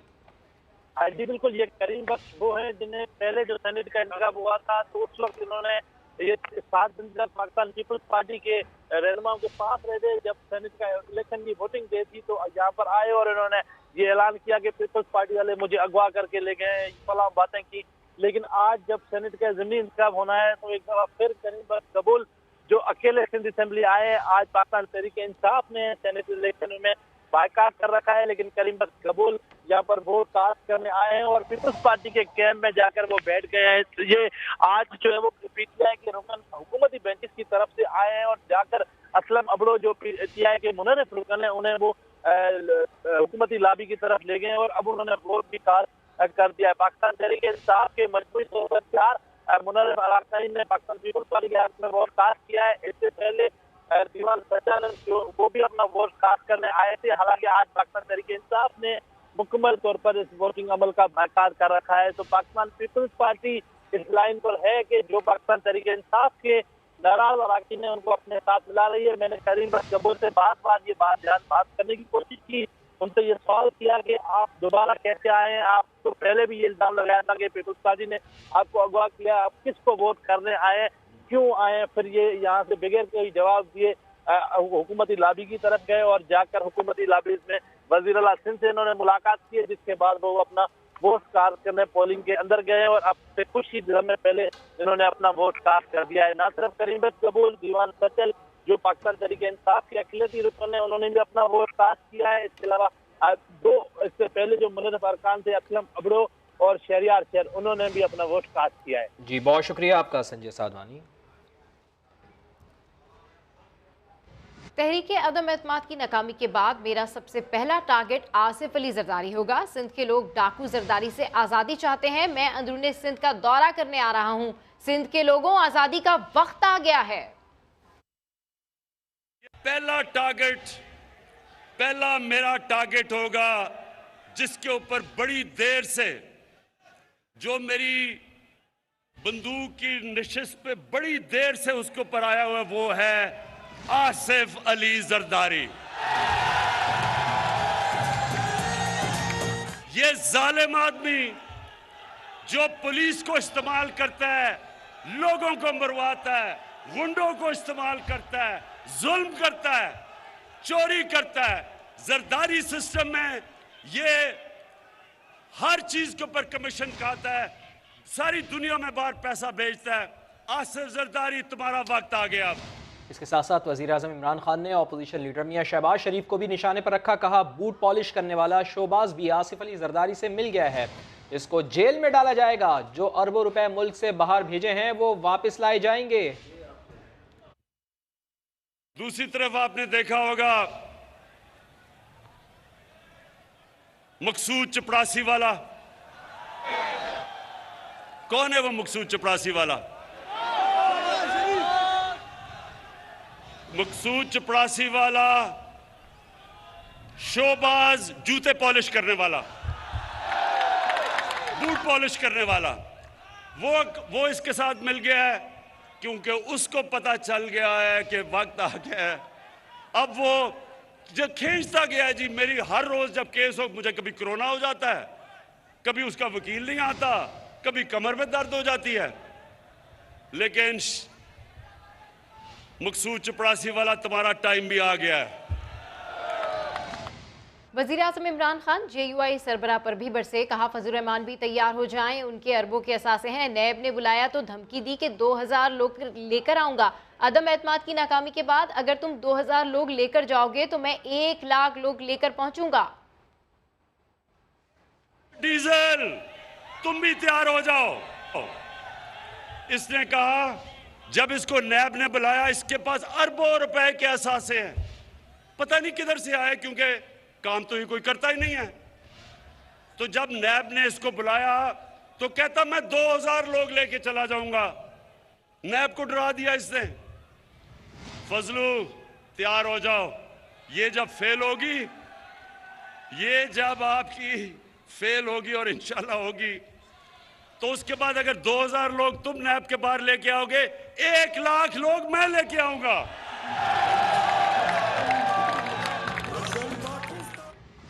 वज़ीर-ए-आज़म इमरान खान ने बड़ा जारहाना खिताब किया है और अपोजिशन के रहनुमाओं को खूब लताड़ा है। इस हवाले से भी आपको आगाह रखेंगे, लेकिन अभी यह खबर आ रही है कि तहरीक इंसाफ के नाराज़ रहनुमा अलीम खान लंदन पहुँच गए हैं। अलीम खान जहांगीर खान तरीन की अयादत करेंगे। समा के नुमाइंदा खुसूसी आसिम नसीर हमारे साथ मौजूद हैं। आसिम साहब बताइएगा, अलीम खान साहब की क्या मसरूफियात होंगी लंदन में? हाँ जी बिल्कुल, इस वक्त इतलात हमें आ रही हैं कि आज अलग सुबह इस्लामाबाद से रवाना हुए थे अलीम खान और पाकिस्तान तहरीक इंसाफ से उनका ताल्लुक है और नाराज एक बड़ा धड़ा जो जहांगीर खान तरीन है उनमें अभी गुज़िश्ता दिनों ये शामिल हुए थे। आज ये अयादत की घर से लंदन पहुंचे हैं। ज़राए का ये बताना है कि अब्दुल अलीम खान चंद रोज लंदन में क़याम करेंगे, जहाँ पर कभी इम्कान है कि कल इनकी मुलाकात जो है वो मुतवक्को है और जहांगीर खान तरीन की अयादत करेंगे। और उसके अलावा जो सियासी माहौल है पंजाब में, जो सियासी हलचल है जहांगीर खान ग्रुप की और जो अलीम खान ग्रुप है, ये दोनों की जो दोनों बड़े अपनी मुलाकात के अंदर आइंदा की जो सियासी हिकमत अमली है उस पर भी इत्तेफाक करेंगे। ठीक है, तहरीक इंसाफ के रहनुमा अब्दुल अलीम खान लंदन पहुंच गए हैं। अलीम खान जहांगीर तरीन की अयादत करेंगे। हमारे नुमाइंदे हमें अपडेट कर रहे हैं। बिल्कुल, और जिस तरह हमने देखा कि पंजाब की सियासत में भी बहुत ज़्यादा हलचल देखने में आ रही है और अब चूँकि पाकिस्तान तहरीक इंसाफ के रहनुमा हैं अलीम खान, वो लंदन पहुँचे हैं और अब्दुल अलीम खान जहांगीर खान तरीन की अयादत भी करेंगे, उनसे मुलाकात भी होगी। खालिद अजीम साहब भी हमारे साथ मौजूद हैं, नईम हनीफ साहब भी हमारे साथ मौजूद हैं। खालिद अजीम साहब, अलीम खान साहब का इस सारी सूरत हाल में लंदन रवाना होना और फिर जहांगीर खान तरीन से उनकी अहम मुलाकात भी है, सारे सिनेरियो को कैसे देख रहे हैं आप? देखें जी, वैसे तो राब्तों के और भी बहुत ज़राए होते हैं, लेकिन मेरा ख्याल है कि जब तवील आपने मुशावरत करनी होती है तो शायद दो बदू बैठ के जो है वो मुशावरत होती है। यकीनी बात है वो वहाँ उनकी इयादत भी करेंगे क्योंकि वो अलील हैं और अपने इलाज के सिलसिले में गए हैं। लेकिन जो सिचुएशन पैदा हुई है और जिस अंदाज में 2 दिन पहले अलीम खान साहब जो हैं उन्होंने जहांगीर खान तरीन का जो ग्रुप है उसके इजलास में शिरकत की और अपना सारा वज़न उनके पलड़े में डाला और उनकी सारी गुफ्तगू से वही तासुर मिल रहा था जो इससे पहले जहांगीर खान तरीन के ग्रुप के लोग जो हैं वो कहते रहे। अब एक बात जो है वो कल उसी ग्रुप के एक इम्पॉर्टेंट शख्स ने, नौमान लंगड़ियाल, उन्होंने प्रेस कॉन्फ्रेंस करते हुए ये बात कही कि माइनस उस्मान बुज़दार किसी किस्म की कोई गुफ्तगू जो है वो आगे नहीं बढ़ सकती। और ये उन्होंने गुफ्तगू की है जो एक मिशन वहाँ पे गया था इमरान इस्माइल साहब की क़यादत में और जिन्होंने अलीम खान साहब से भी मुलाकात की और जहांगीर खान तरीन के जो लोग वहाँ पे मौजूद हैं उनसे भी उन्होंने बिलवास्ता रब्ता किया। तो उसके बाद उनका जब ये स्टेटमेंट आया है, इसका मतलब है कि उनको जो उस तहफ़्फ़ुज़ात थे उस्मान बुज़दार साहब के हवाले से उन्होंने जो कन्वे किए थे उनकी वो बात जो है वो शायद कबूल नहीं हुई। इसी वजह से उन्होंने मज़ीद कोई मुज़ाकरात या मज़ीद कोई बात करने से ये कहते हुए इनकार किया कि जब तक उस्मान बुज़दार माइनस नहीं होते उस वक्त वो मामला आगे नहीं चलेंगे। अब अलीम खान साहब की जो जहांगीर खान तरीन से मुलाकात है उसमें उनकी इयादत के साथ साथ यकीनी तौर पे ये जो सिचुएशन है ये भी डिस्कस होगी और उसमें फिर ये कहा जा सकता है कि वो मौक़िफ़ वही है कि माइनस उस्मान बुज़दार की बात जो है वो इन दोनों रहनुमाओं की जानिब से आएगी। अब उसका आगे रिजल्ट क्या होता है, उसकी हिकमत अमली क्या होती है, तरीक़ेकार क्या इख्तियार किया जाता है, यकीनी तौर पे इसके हवाले से जो है वो कोई बातचीत वहाँ पे होगी। एक बात हमारे सामने पहले भी आई थी कि अलीम खान साहब जो हैं मुस्लिम लीग नून की क़यादत ने भी उनसे रब्ता किया है और थोड़ा कुछ इस हवाले से जो पंजाब के अंदर की सिचुएशन है उस पर शायद मुश्तरका हिकमत अमली के लिए कोई वहाँ से भी बात आई हो, तजवीज़ आई हो। ये अलबत्ता बातें अभी सीगा राज में हैं कि आगे वो कैसे चलते हैं, लेकिन इस मुलाकात को आप इसी पर्सपेक्टिव में देखें कि अब उस्मान बुज़दार साहब जो हैं वही उनका हदफ है। और लेकिन एक कोलैटरली फवाद कोलैटरली ये हो सकता है कि चूँकि उनका वो वहाँ पे मुखालफत चल रही है तो यकीनी तौर पे इसका 2+2 4 नतीजा यही इस अंदाज में निकलता है कि यहाँ जो तहरीक अदम एतमाद है वहाँ पे भी इस बात का इम्कान है कि इनके अरकान, इनके ग्रुप के कौमी असम्बली के अरकान जो हैं वो अपना वजन अपोजिशन के पलड़े में डाल दें। ठीक है, ठीक है। नईम हनीफ साहब भी हमारे साथ मौजूद हैं, खालिद अजीम साहब उनकी तरफ भी चलते हैं। नईम हनीफ साहब, जिस तरह हमने कल देखा कि नुमान लंगड़ियाल ने वाज़ेह तौर पर कह दिया है कि माइनस उस्मान बुज़दार गुफ्तगू आगे नहीं बढ़ सकती, जो खालिद अजीम साहब ने भी जिक्र किया, जिस मुलाकात का जो कल मुलाकात हुई थी अब्दुल अलीम खान साहब से भी गवर्नर सिंध की मुलाकात हुई थी, फवाद चौधरी भी आए थे, इसके अलावा दीगर रहनुमा भी आए थे, परवेज़ खटक भी आए थे। अब अब्दुल अलीम खान साहब से जहांगीर खान तरीन की मुलाकात मौजूदा सियासी मंजरनामे में कितनी अहमियत की हामिल हो गई है, चूँकि तहरीक अदम एतमाद भी जमा करा दी गई है और पंजाब में तब्दीली की बाज़गश भी सुनाई दे रही है, तो ये मुलाकात कितनी अहमियत की हामिल हो गई अब नईम साहब?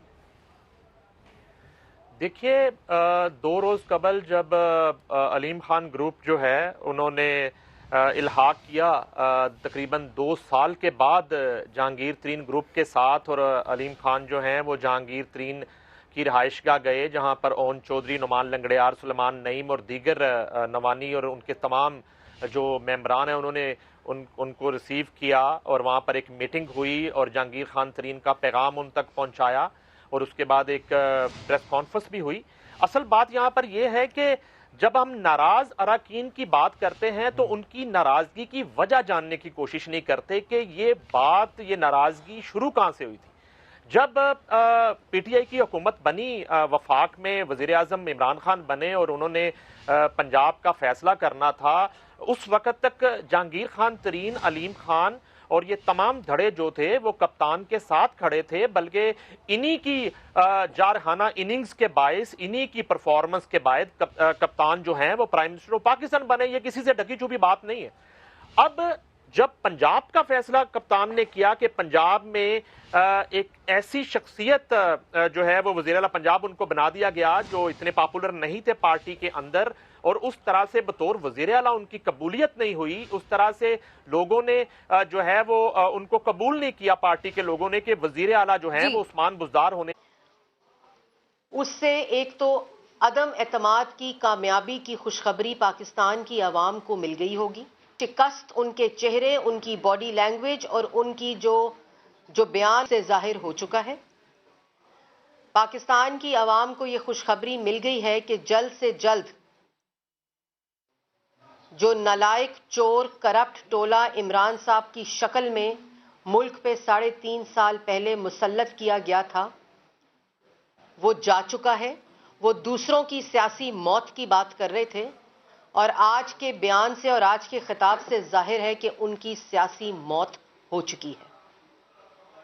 जिस किस्म की धमकियां दी गई, इससे पहले जिस तरह सियासी इज्तिमा में दूसरे मुमालिक को, यूरोपियन यूनियन को कॉल आउट किया गया, धमकियां दी गई, एम्बेसडर्स को धमकियां दी गई, एम्बेसडर्स को धमकियां दी गई, वो तो अभी अदम एतमाद की तहरीक लाने की खबर पे खिताब था। आज का खिताब क्योंकि अदम एतमाद की तहरीक जमा हो जाने के बाद था, तो उससे और भी ज़्यादा ज़हनी हालत में जो तवाज़न बरकरार ना रहना है, उसकी क्लैरिटी भी पाकिस्तान की आवाम को मिल चुकी है। पहली बात, आज अपना पहला टारगेट, दूसरा टारगेट और तीसरा टारगेट बताते रहे। जब पहली दफ़ा उन्होंने टारगेट की बात की तो मैं वाकई ये समझी थी कि पहला टारगेट शायद आटा कम करना, उस आटे की कीमत की कम करने की अनाउंसमेंट होगी। दूसरा टारगेट चीनी को कम करने की अनाउंसमेंट होगी। 50 लाख घरों की अनाउंसमेंट होगी। 1 करोड़ नौकरी के बारे में मौसूफ कुछ बताएंगे और ऐलान करेंगे।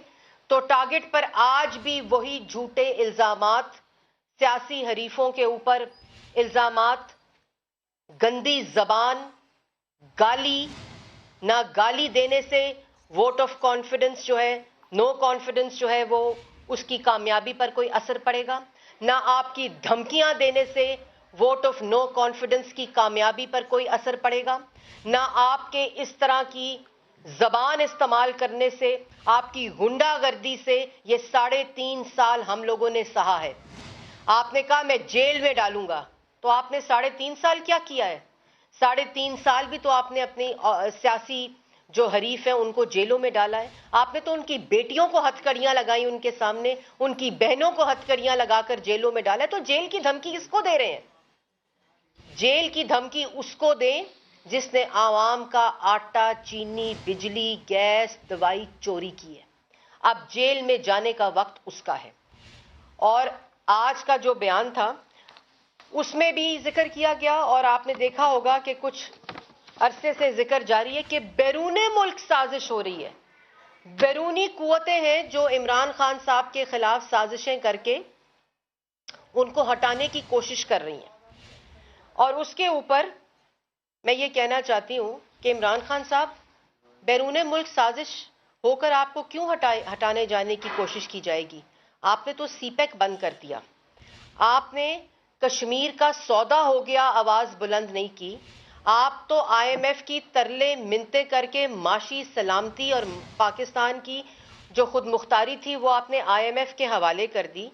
फैटफ के अंदर आपने मिन्नतें की, आपने कोई ऐसा इंटरनेशनल फोरम नहीं छोड़ा जहां भीख ना मांगा हो। मुल्क को कमजोर किया, मुल्क की मईशत को कमजोर किया कि जो दूसरे मुमालिक हैं, और जो शख्स जर्मनी और जापान के बॉर्डर को मिला देता हो बैरून मुमालिक को, उससे क्या खतरा होगा?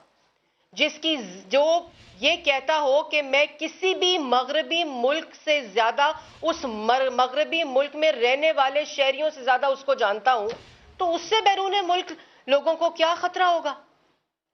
ये बैरून मुल्क साजिश की जो एक रट लगी हुई है कराए के तर्जुमान, और रोज सुबह दोपहर शाम इमरान खान साहब जो ये गर्दान करते हैं, मुझे ये बताएं कि मुल्क के अंदर आटा जो है वो 35 रुपए से 85 रुपए हो जाए, ये बैरून मुल्क साजिश है? कि मुल्क के अंदर चीनी जो है वो 52 रुपए से 130 रुपए किलो हो जाए, ये बैरून मुल्क साजिश है? कि मुल्क के अंदर किल्लत पैदा करो, उस किल्लत के दौरान आप मुल्क की चीनी को एक्सपोर्ट करो, फिर उसको इंपोर्ट करो दुगनी कीमत के ऊपर, ये बैरून मुल्क साजिश है? उसके बाद घी की कीमत 150 रुपए से 450 रुपए किलो हो जाए, ये बैरून मुल्क साजिश है? पेट्रोल जो है वो 88 रुपीज से 160 रुपए चला जाए, जितना पाकिस्तान मुस्लिम लीग नून के दौर में जो कीमत थी उससे डबल उसमें इजाफा हो जाए, ये बैरून मुल्क साजिश है? डीजल की कीमत 98 रुपए से 150 रुपए हो जाए, ये बैरून मुल्क साजिश है? कर्जे जो है वो आपने 52,000 अरब के ऊपर पहुंचा दिए, जिसमें 22,000 अरब इजाफा आपने सिर्फ 3.5 साल में किया, ये बैरून मुल्क साजिश है? बैरून मुल्क साजिश नहीं, ये पाकिस्तान की अवाम का अदम एतमाद है। जो आज बिजली जो है वो 11 रुपए से बढ़कर 25 रुपए यूनिट हो जाए, ये बैरून मुल्क साजिश है? गैस जो है वो 600 रुपए से 1400 रुपए हो जाए, ये बैरून मुल्क साजिश है? पाकिस्तान की अवाम आज आटा, बिजली, गैस, दवाई, चीनी नहीं खरीद सकती, मरीज को अस्पताल नहीं ले जा सकती, बच्चों की फीस नहीं दे सकती, घर का किराया नहीं दे सकती, नौकरियां नहीं बची उनके पास, रोजगार नहीं बचा उनके पास, उनकी मईशत तबाह हो गई, मुल्क की मईशत का दिवालिया निकाल दिया आपने। अपनी गलती आप बैरून मुल्क साजिश पर डालें। आप वो शख्स हैं जिसने कभी अपनी गलती नहीं मानी। आज आपके इत्तेहादी, आज आपके अपने मेंबरान आपका साथ छोड़ रहे हैं, ये बैरून मुल्क साजिश नहीं, ये आपका अमाल नामा है। ये आपने 3.5 साल जो पाकिस्तान की आवाम को जिस महंगाई की क़यामत में और चक्की में पीस रहे हैं, ये उनका अदम एतमाद है आपके ऊपर। ये कोई बैरून मुल्क साजिश नहीं है। बैरून मुल्क साजिश हुई थी, बिल्कुल हुई थी, 2008 से लेकर 2013 तक हुई थी, जिसमें मुल्क के अंदर आपने 26 फॉरेन फंडिंग के खुफिया अकाउंट्स के जरिए बैरून मुल्क पैसे मंगाकर मनी लॉन्डर कर अपने दफ्तर के मुलाजमीन के नाम के ऊपर आपने जो पैसे मंगाए फॉरेन फंडिंग के जरिए, वो बैरून मुल्क साजिश इस मुल्क के खिलाफ हुई थी जब आपको मुल्क के ऊपर मुसल्लत किया गया था। आज बैरून मुल्क साजिश नहीं हो रही, आज पाकिस्तान की अवाम आप पर अदम एतमाद कर रही है। मैंने जैसे पहले कहा कि बैरून मुल्क मुमालिक को ऐसे शख्स से खतरा नहीं होता जो जर्मनी और जापान का बॉर्डर मिला देता है आपस में, उनसे कोई खतरा नहीं होता ऐसी ज़हनी हालत के शख्स को। और जो कहे कि मैं जितना मगरिब को जानता हूं उतना मगरिब वाले मगरिब को नहीं जानते, ऐसे शख्स के से बैरून मुल्क कोई मुल्क इंटरेस्टेड नहीं होता ऐसे शख्स को हटाने में। और वहां जंग छिड़ी हुई है यूक्रेन और अमेरिका के दरमियान इंटरनेशनली। आपका मतलब है कि अमेरिका का सदर जो है वो इस वक्त तमाम काम छोड़कर कह रहा है कि बुज़दार और इमरान खान को कैसे हटाना है। मतलब ऐसी ज़हनी हालत के ऊपर इंसान तरसी खा सकता है और इसके अलावा और कुछ नहीं कर सकता। दूसरी बात कि फॉरेन फंडिंग बैरून मुल्क साजिश की मैंने जिक्र किया। बैरून मुल्क साजिश जो होती है ना, वो ऐसे होती है कि एक शख्स मुल्क के अंदर अपनी नाम पर खुफिया अकाउंट्स के जरिए मनी लॉन्ड्रिंग करे, 7 साल इलेक्शन कमीशन को जवाब ना दे, आज तक कोई दस्तावेज इलेक्शन कमीशन को इमरान खान साहब ने मना किया हुआ है कि जमा नहीं कराना। ये फॉरेन फंडिंग जो खुफिया अकाउंट्स के जरिए फॉरेन फंडिंग हुई है, ये स्टेट बैंक ने भांडा फोड़ा है। ये स्टेट बैंक की रिपोर्ट और स्टेट बैंक के दस्तावेज और स्टेट बैंक के रिकॉर्ड के मुताबिक इमरान खान साहब की जमात पीटीआई ने फॉल्स और फेक सर्टिफिकेट्स डिक्लेयर किए हैं, अपने जमात के अकाउंट्स जो डिक्लेयर किए हैं और जो खुफिया रखे इमरान खान के दस्तखत के जरिए ये एफिडेविट्स और सर्टिफिकेट्स, जाली सर्टिफिकेट्स जमा कराए। उसके बाद बिलियंस ऑफ रुपीस और मिलियंस ऑफ डॉलर्स इन खुफिया अकाउंट्स के जरिए पाकिस्तान में आए। 7 साल जवाब नहीं दिया और आज तक जवाब नहीं दिया। उसके बाद स्टेट बैंक ऑफ पाकिस्तान का अपना रिकॉर्ड ने कहा कि प्रोहिबिटेड फंडिंग, जो पार्टीज का कानून, जो इलेक्शन कमीशन का कानून कहता है, जहां प्रोहिबिटेड फंडिंग होती है उसके बावजूद डॉलर्स, मिलियंस ऑफ डॉलर्स और बिलियंस ऑफ रुपीस, जिसके अंदर 349 कंपनीज और 88 इंडिविजुअल्स, जिसकी सारी फहरिस्त जो है वो इलेक्शन कमीशन के अंदर स्टेट बैंक ऑफ पाकिस्तान ने जमा कराई है। और एक ऑफशोर कंपनी जिसके जरिए 3 और उसके अलावा 349 फॉरेन कंपनीज और 88 इंडिविजुअल्स जो इनको फॉरेन फंडिंग आती रही, इन्होंने डिक्लेयर नहीं किए। 2008 में 2 अकाउंट्स डिक्लेयर किए, 2 अकाउंट्स दिखाए और 5 छुपाए। 2009 और 2010 में 2 दिखाए और 7 छुपाए। 2010 में और 11 में 2 दिखाए और 13 छुपाए। 2011 और 12 में 2 दिखाए और 14 छुपाए। 2012 और 13 में 4 दिखाए और 14 छुपाए। ये दूसरों पर इल्जाम लगाते हैं, ये दूसरों पर चोरी का इल्जाम लगाते हैं। ये इंटरनेशनल डकैत, ये इंटरनेशनल मनी लॉन्ड्रर, जिसने अपनी जमात के जरिए पाकिस्तान में खुफिया अकाउंट्स के जरिए मनी लॉन्ड्रिंग की, वो दूसरों पे खड़े होकर सियासी इज्तिमा में कंटेनर की गुफ्तगू कर जो इल्जामात लगाता है, गाली देता है, धमकी देता है, वो दूसरों पर ये बात करता है जिसके अपने सबूतों के संदूक और ट्रक अदालतों में नहीं पहुंचते। जो टाउट्स और फ्रंट मैन होते हैं, जो 3.5 साल दूसरों की पगड़ियां उछालते रहे, वो आज गुमनामी की जिंदगी गुजार रहे हैं। इंशाल्लाह पाकिस्तान की आवाम के सामने आएंगे। उसके बाद जो सबसे इंपॉर्टेंट कहते थे, शहबाज शरीफ ने जो अर्थक्वेक है, जिस वक्त वो वजीर आला ही नहीं था, उस वक्त पैसे खाए, डेली मेल के जर्नलिस्ट को डेविड रोज को यहां बुलाकर स्टोरी प्लांट कराई और केएसबी बैंक का अपना रिकॉर्ड कहता है, जो स्टेट बैंक के दस्तावेज है, उसके जरिए डिजास्टर फंड और पार्टी फंड को डिक्लेयर ही नहीं किया। खा गए सारे का सारा। जो लोगों ने दिए इनको पैसे डिजास्टर फंड और पार्टी फंड में, उसमें 4 पीटीआई अकाउंट्स को डिक्लेयर ही नहीं किया गया जिसमें ये पैसा लोगों ने दिया। जितनी रेमिटेंसेज आई पाकिस्तान से बाहर से, उनको कंसील करके उनको डिक्लेयर ही पाकिस्तान जो इलेक्शन कमीशन है वो उनको डिक्लेयर नहीं किया गया। Denmark, Germany, UAE, Switzerland, Sweden, Singapore, New Zealand, Hong Kong, Finland, Austria, Saudi Arabia, Norway, Australia और न्यूजीलैंड से पैसे आए। ये थी बैरूने मुल्क साजिश पाकिस्तान के खिलाफ जो आपने की खुफिया फंड्स के जरिए। उसके बाद पीटीआई के दूसरों पे बातें करते हैं, ये दूसरों पर उंगली उठाता है। इनको ये नहीं पता कि जब एक उंगली तुम दूसरे की तरफ उठाते हो तो 3 तुम्हारी तरफ उठा। इमरान खान साहब अगली जलसे की तकरीर जब दूसरों को गाली दे रहे होंगे, जब दूसरों को धमकी कर रहे होंगे, जब गुंडागर्दी कर रहे होंगे, जब बाजारी जबान इस्तेमाल कर रहे होंगे, तो जरा ये बताएं कि ताहिर इकबाल कौन है, जरा ये बताएं मोहम्मद नुमान अफजल कौन है, जरा ये बताएं मोहम्मद अरशद कौन है, जरा ये बताएं कि मोहम्मद रफीक साहब कौन है, जो 1 जुलाई को इमरान खान साहब ने दस्तखत किए और इजाजत दी अपने सेंट्रल ऑफिस के मुलाजमीन के जरिए उनके जाती अकाउंट्स के ऊपर पार्टी फंडिंग बैरूने मुल्क मंगाने के लिए इन 4 लोगों के नाम पर फंडिंग आती रही, इनके जाती अकाउंट्स पर फंडिंग आती रही, जो इलेक्शन कमीशन में डिक्लेयर नहीं किया गया और इजाजत इमरान खान साहब ने दी थी।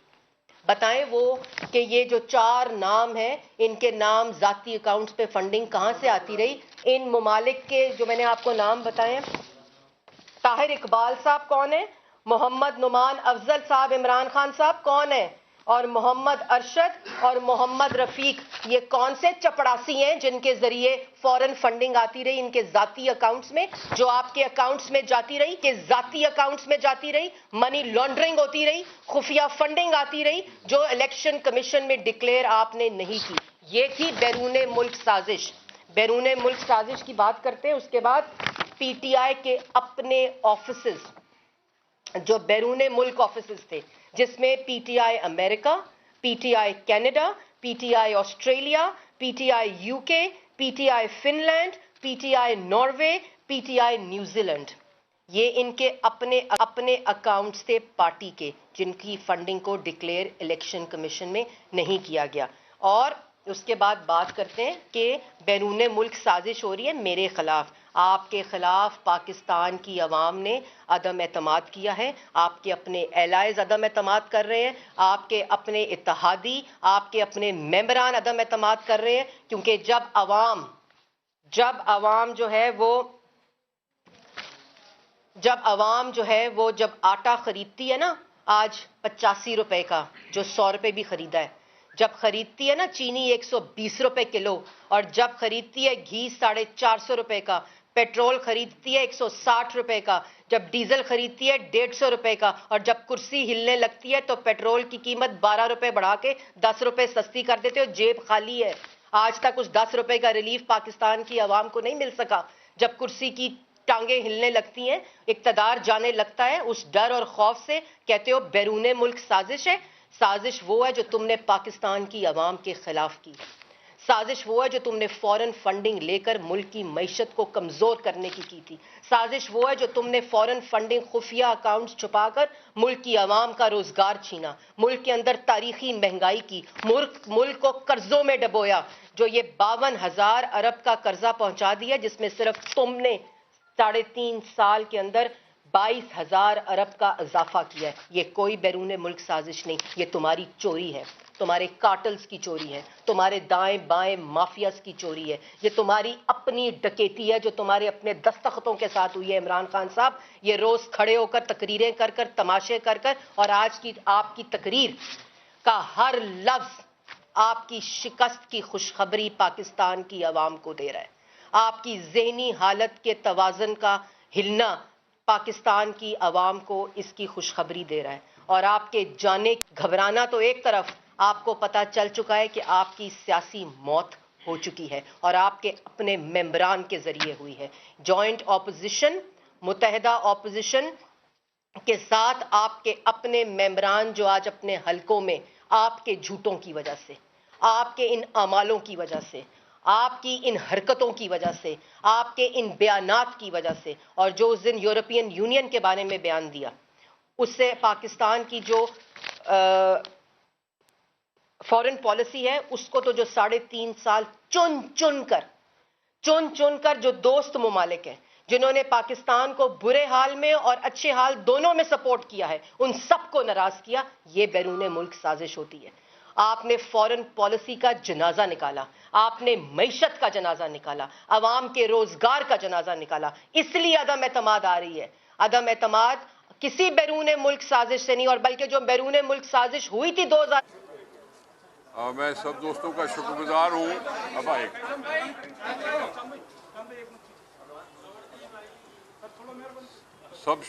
सब दोस्तों का फिर से शुक्रिया अदा कर रहा हूँ कि आप यहाँ मौजूद थे, और इस मौके पर सबसे पहले मैं पाकिस्तान पीपल्स पार्टी को मुबारकबाद देना चाहता हूँ कि अभी जो बाई इलेक्शन सेनेट की हुई है उसमें पाकिस्तान पीपल्स पार्टी का उम्मीदवार कामयाब हो गया। वन साइडेड स्टोरी थी और हम अपने मेंबरान के साथ पेश हुए, अपना वोट कास्ट किया और कामयाबी की नवीद सुनाई गई। मैं शुक्रगुजार हूँ अपनी पार्टी का, अपनी लीडरशिप का, अपने उन मेंबरान का, उन वोटर्स का जिन्होंने मुझ पर एतमाद करते हुए मुझे वोट से नवाजा। पार्टी का शुक्रगुजार हूँ कि उन्होंने मुझे अहल समझा कि मैं सिंध की नुमाइंदगी कर सकूँगा। हम पॉलिटिकल वर्कर हैं और हमेशा, चाहे हुकूमत हो चाहे न हो, हमेशा जद्दोजहद में रहते हैं, अपनी आवाज़ की अहमियत गिनाते रहते हैं। यही हमारा तौर तरीका हमेशा रहा है और इंशाल्लाह आइंदा भी रहेगा।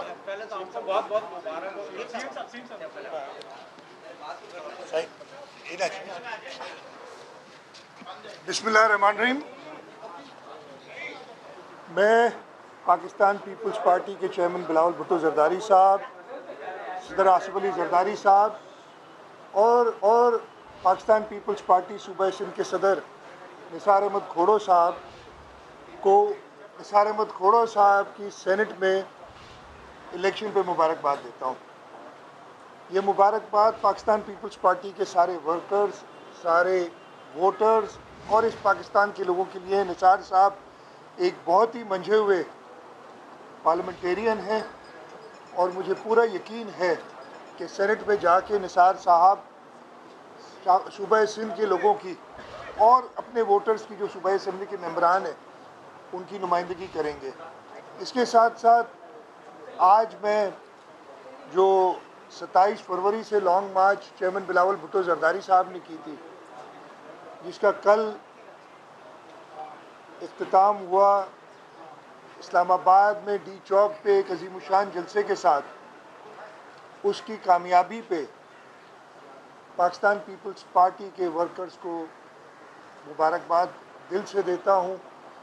ऐसी मूवमेंट अनप्रेसिडेंटेड, आप में से काफ़ी दोस्त हमारे साथ भी चलते रहे और आपने देखा होगा कि जहाँ से बिलावल भुट्टो जरदारी साहब गुजरे हैं, वहाँ से लोगों का हजूम उनको वेलकम करने आए हैं और उनमें से कई हज़ारों लोग उनके साथ इस्लामाबाद तक चले हैं। और बिलावल साहब ने ये पैगाम लोगों का, इसलिए कि बिलावल साहब ख़ुद लोगों के पास गए थे और उन्होंने कहा था कि ये जो नाअहल सेलेक्टेड बेहिस वज़ीर आज़म है, जिसने इस मुल्क के लोगों का जीना दुबाला कर दिया है, इस वज़ीर आज़म को जल्द से जल्द निकालना है। और उसका रिज़ल्ट आपने देखा, कल कौमी असम्बली में अदम एतमाद की वज़ीर आज़म पे करारदाद पेश हो गई और मुझे पूरा यकीन है कि वो सारे कौमी असम्बली के मेंबरान जो अवाम की तरफ वोटों की तरफ, अवाम के वोटों की तरफ देखते हैं, उन्होंने अवाम की आवाज़ बिलावल भुट्टो जरदारी साहब के ज़रिए सुन ली होगी और वो इस अदम एतमाद की तहरीक को कामयाब करेंगे इंशाअल्लाह ताला। जो पिछले 3.5 साल का काला दौर इस मुल्क में चला है, जिसमें गरीब को और गरीब कर दिया है, लोगों से नौकरियां छीन ली हैं, लोगों के घरों से छतें छीन ली हैं, वो दौर अब जल्द ख़त्म होगा और इस मुल्क को हमें अपना पाकिस्तान वापस मिलेगा, जो हमें किसी और चक्कर में इन्होंने लगा दिया था। तो मैं एक बार फिर चेयरमैन साहब को और पाकिस्तान पीपल्स पार्टी के वर्कर्स को मुबारकबाद देता हूँ और निसार साहब तो आज इलेक्ट हुए हैं। एक सेकंड भाई, इमरान खान ने तकरीर में जो रिवायती अंदाज उनका जो दाम हिस्सा का वो होता है इस्तेमाल किया, कहते हैं आसिफ अली जरदारी उनके टारगेट पर है और उनको वो जल्द जेल में डालना है। मेरी बात सुने, मैं सिर्फ आपसे एक अर्ज करना चाह रहा हूँ कि कुछ दिनों पहले आया था कि अगर मैं बच गया तो मैं पता नहीं क्या क्या कर दूंगा। भाई तुझे खुली इजाज़त है, जो करना है कर, अभी कर, बाद में मौका नहीं मिलेगा। जो करने आप कर ले 2-4 दिनों में, बाद में मौका नहीं मिलेगा तुम्हें। वो कहते हैं ना, पटे वालों सडते को नहीं दो, हम सिंधी में कहते हैं घंटी बजाएगा तो पटे वाला भी नहीं आएगा। इस हालत में आज भी आपने देख लिया, हमने किसी को नहीं कहा था, पाकिस्तान पीपल्स पार्टी के कैंडिडेट खड़े हुए। आज आपको पता होगा 4 पीटीआई के मेंबरान ने उन्हें वोट दिया। तो जब हमने कहे बगैर ये 4 पीटीआई के मेंबरान इमरान खान से नाराजगी पे, लेकिन इमरान खान ने जो इस मुल्क के लोगों का हाल किया है, अंदाजा लगा सकते हैं कि एमएनएस की क्या पोजीशन होगी उधर जो बैठे हैं। तो इंशाल्लाह ताला, और जो आज मैं इधर बिजी था लेकिन वो कुछ टिकट देख रहा था, तो आपने कहा ना रिवायती अंदाज में, ये बुरी रिवायत जो उन्होंने डाली है इंशाल्लाह ताला जल्द दफन होगी। एक सेकंड यार, ऐसा नहीं होता भाई। पाकिस्तान पीपल्स पार्टी जो है वो आज खासतौर पर लॉन्ग मार्च के बाद अब अदम एतमाद की तहरीक के हवाले से जो है सिंध में आपका क्या कंट्रीब्यूशन होगा, आपके कितने अराकीन से राब्ते हैं, आप क्या कंट्रीब्यूशन करेंगे? मेरे भाई अराकीन से और एमकेएम के अराकीन मेरा कोई राब्ता मैं किसी से नहीं कर रहा, लोग खुद ही और जो कह रहे हैं नहीं छोड़ूंगा जिसके लिए कह रहे हैं वो भाई डर ही उसी से है। आपने जो कुछ करना था पिछले 3.5 साल में, आसिफ अली जरदारी साहब को आपने जेल में डाला, मोहतरमा फरियाल तालपुर साहब को आपने जेल में डाला, स्पीकर सिंध असेंबली अभी भी सिर्फ इलेक्शन के लिए आए हुए हैं, वो जेल में है। आपने कई हमारे खुर्शीद शाह साहब कितना अरसा जेल में रहे, जो आपने करना था आपने कर दिया। अब आपका वक्त करने का, अब हमारा वक्त आया है अवाम की खिदमत करने का। जो अवाम पे आपने जुल्म किया ना, अवाम से उससे छुटकारा आपको भाई हम छोड़ देंगे, आपके साथ खुद ही अवाम में जो करने वो कर देगी। एक सेकंड, एक मिनट चांदा रोजाना खिताब कर रहे हैं, अपोजिशन लीडर्स को झाड़ पिला रहे हैं, तो आपको क्या लगता है कि अब उनकी खुद की घबराहट का वक्त शुरू हो गया है? क्या उस वक्त कितने अरसे में आपको ये महसूस होता है? भाई आप मुझे बता दें घबराहट का वक्त शुरू हुआ है कि नहीं हुआ है? मैं तो कुछ नहीं कह रहा, आप लोग जो आपके सवालात ही बता रहे हैं कि घबराहट का वक्त शुरू हो गया है। कि किसी ने कहा कि रिवायती अपनी ज़बान बोल रहे हैं, आपने कहा कि जो आप झाड़ पिलाते हो, झाड़ किसने पिला मतलब ये बच्चों का खेल है कि मैंने झाड़ पिला दी। ये कहते हैं ना बाहर आओ तो देखूंगा, अब ये कहते हैं बाहर, मैं बाहर निकलूंगा तो अबे भाई तू निकल। मैं तुम्हें बता रहा हूँ जैसे इसके अब बिल्कुल दिन गिने जा चुके हैं और पाकिस्तान की अवाम की, मैं इनके लिए कुछ नहीं कहता है, वज़ीर आज़म के लिए हमारे हदफ में ही नहीं है। हम पाकिस्तान की अवाम के अच्छे वक्त आने की जल्द उम्मीद करें और वो जल्द आएगा। लास्ट जो मीडिया ब्रीफिंग हुई थी मार्च में जाने से पहले बिलावल भुट्टो ज़रदारी साहब की, उन्होंने कहा था कि आपको वो जिम्मेदारी दे रहे हैं कि GDA, MQM और दूसरों से रब्ता करें, और यहाँ आज जो है ना वो पगड़ा ने भी वज़ीर आज़म से मुलाकात से इनकार कर दिया, तो आपके अभी इस सिलसिले में रब्ते हुए हैं या कोई? देखिए अगर कोई ऐसे रब्ते हुए हैं तो जब तक वो पब्लिक ना हो वो बताने की जरूरत नहीं, जब रब्ते होंगे पब्लिकली सारे होंगे आप देख लीजिए। तो मैं यही कह सकता हूँ, अदरवाइज जो चीज़, और मैं दोबारा आपको बताता हूँ आज का तो मैंने देख लिया ना, ये हमने किसी एक मेंबर को नहीं कहा था कि हमारे पास अपने वोट पूरे थे, कोई मसला ही नहीं था। और एक चीज़ और मैं रहेगी, मैं आपको बताऊँ, आज जो इन्होंने एक और हरकत की है ना, वो क्यों की थी फिर वो भी फेल होगी, लेकिन उनके अपने मेंबरान, ये तो सिर्फ 4 है ना जिन्होंने वोट नहीं दिया, पता नहीं कितने और हैं, अगर ये वोट करा लेते यही वजह थी कि वो आज आए नहीं। और कहते ये हैं कि हम इनको बिला मुकाबला नहीं देना चाह रहे थे, इसलिए हमने अपना वोट कर रखा।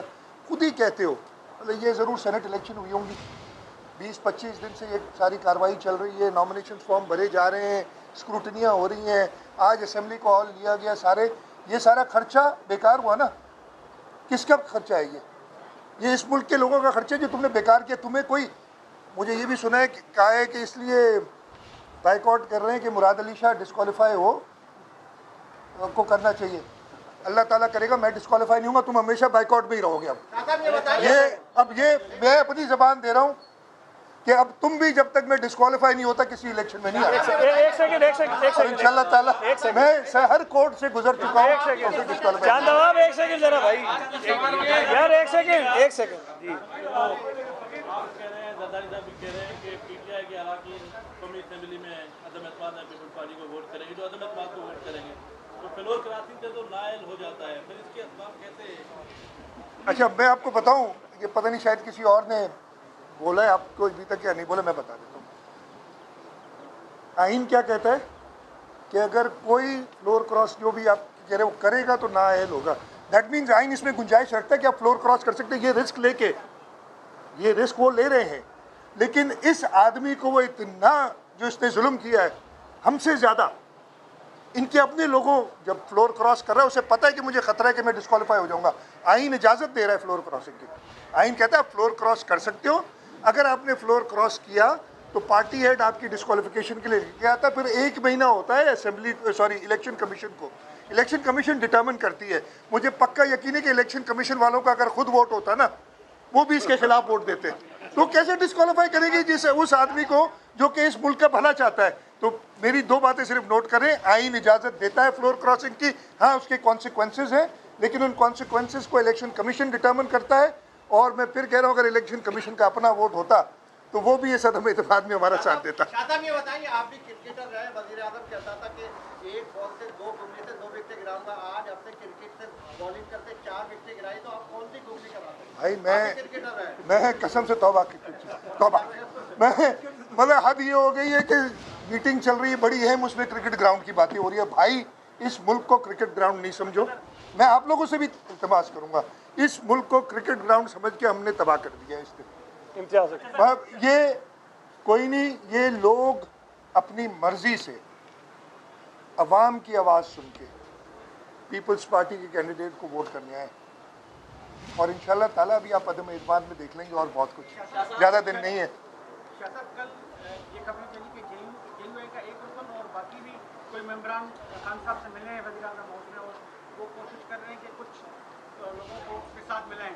तो क्या समझते हैं कि ऐसा है कि पैसों के बैग खुलेंगे और कुछ अराकीन पैसों पे भी जाएंगे? मेरे भाई जो शख्स इस अवाम से वोट, मैं बड़ा क्लियर बात कर रहा हूँ, मैं किसी पार्टी, जो शख्स इस अवाम से वोट लेके असेंबलियों में आता है वो शख्स अवाम इमरान खान साहब, आपको जो करना है आप अभी कर लें, 3-4 दिन हैं आपके पास, बाद में आपको मौका नहीं मिलेगा। इस मुल्क को क्रिकेट ग्राउंड मत समझो। मुराद अली शाह निसार खोड़ो के सेनेटर मुंतखब होने पर मीडिया से गुफ्तगू कर रहे थे। यहाँ वक्त एक ब्रेक का, हमारे साथ रहिए।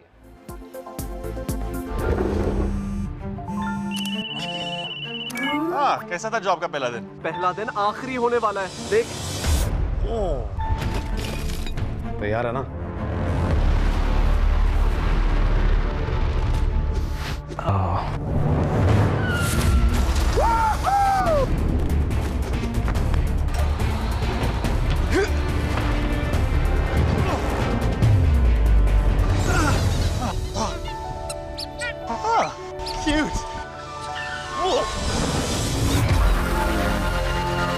कहा था ना तैयार है ना? कहाँ से लाए? तेरी दादी की बाइक है।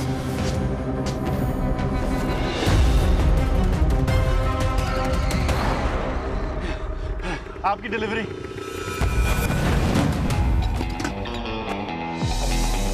बड़ा आदमी बन के मैं भूल मत जाना। कौन हो तुम लोग? माउंटेन ड्यू, यार है तो पार है। हाथ में हो यू पावर तो अपनी मर्जी चला। गेमिंग, सोशलाइजिंग, अपडेटिंग माई फीड, ऑप्शन 2 से देख अपने भाई की स्पीड। तो वेट क्या करना, जब डेटा ऑप्शन से मिले 3 GB इंटरनेट। अभी यू पावर उठा, इंटरनेट पर अपनी मर्जी चला।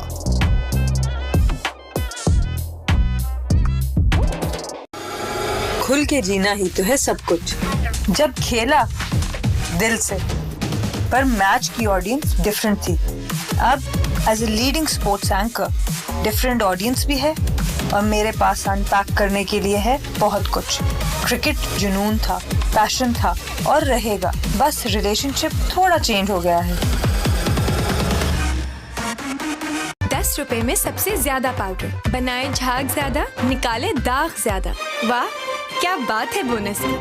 Zong 4G लाया है आपके लिए सबसे बेहतरीन सुपर कार्ड। पूरे महीने के लिए आप पाएं 10 GB इंटरनेट, 250 दूसरे नेटवर्क मिनट्स और 5000 Zong मिनट्स और SMS सिर्फ 699 रुपए के लोड में। अभी *50# मिलाएं और Zong के मंथली सुपर कार्ड के मजे उड़ाएं। Let's get digital with Zong 4G।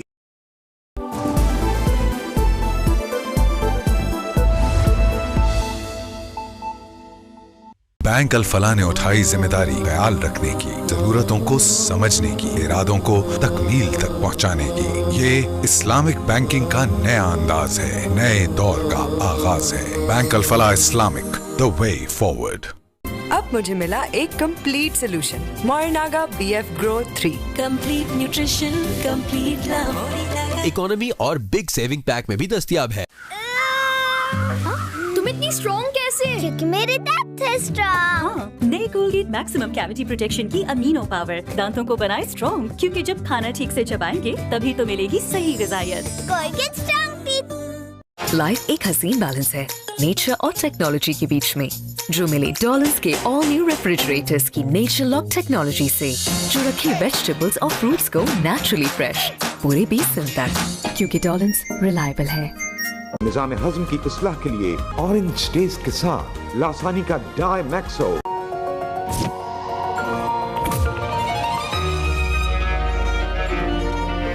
Beauty icon, maybe. But I owe it to my passion and my drive. I get it. That's why I can't be seen in anything ordinary.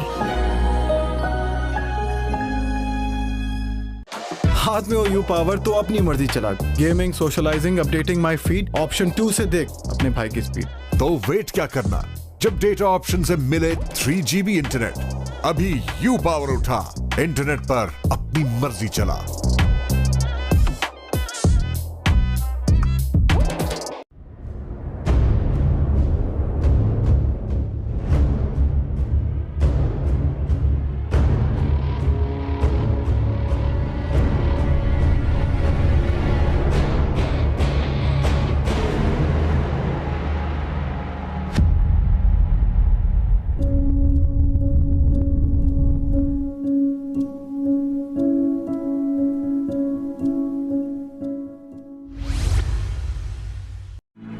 Where dreams meet reality and elegance meets stardom, where hard work meets success, where comfort meets luxury and experiences come together. The capital of a better lifestyle, the capital of happiness, the capital of Emperor's City, a journey through extravagant festivals and rich heritage, leading towards an inspirational future. Nova One, the capital of Lahore. ये comfortable है? जी sir, try करें।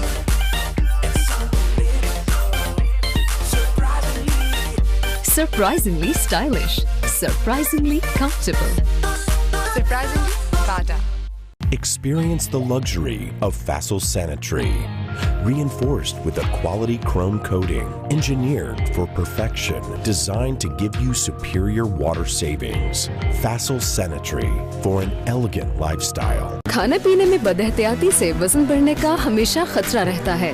मैं इस्तेमाल करती हूँ लासानी अर्के महजल। लासानी अर्के महजल। तमाम दवाएं बच्चों से दूर रखें। खुराक लेवल पर दी गई हिदायत के मुताबिक इस्तेमाल करें। तबीयत ज्यादा खराब हो तो डॉक्टर से रुजू करें। पहले से भी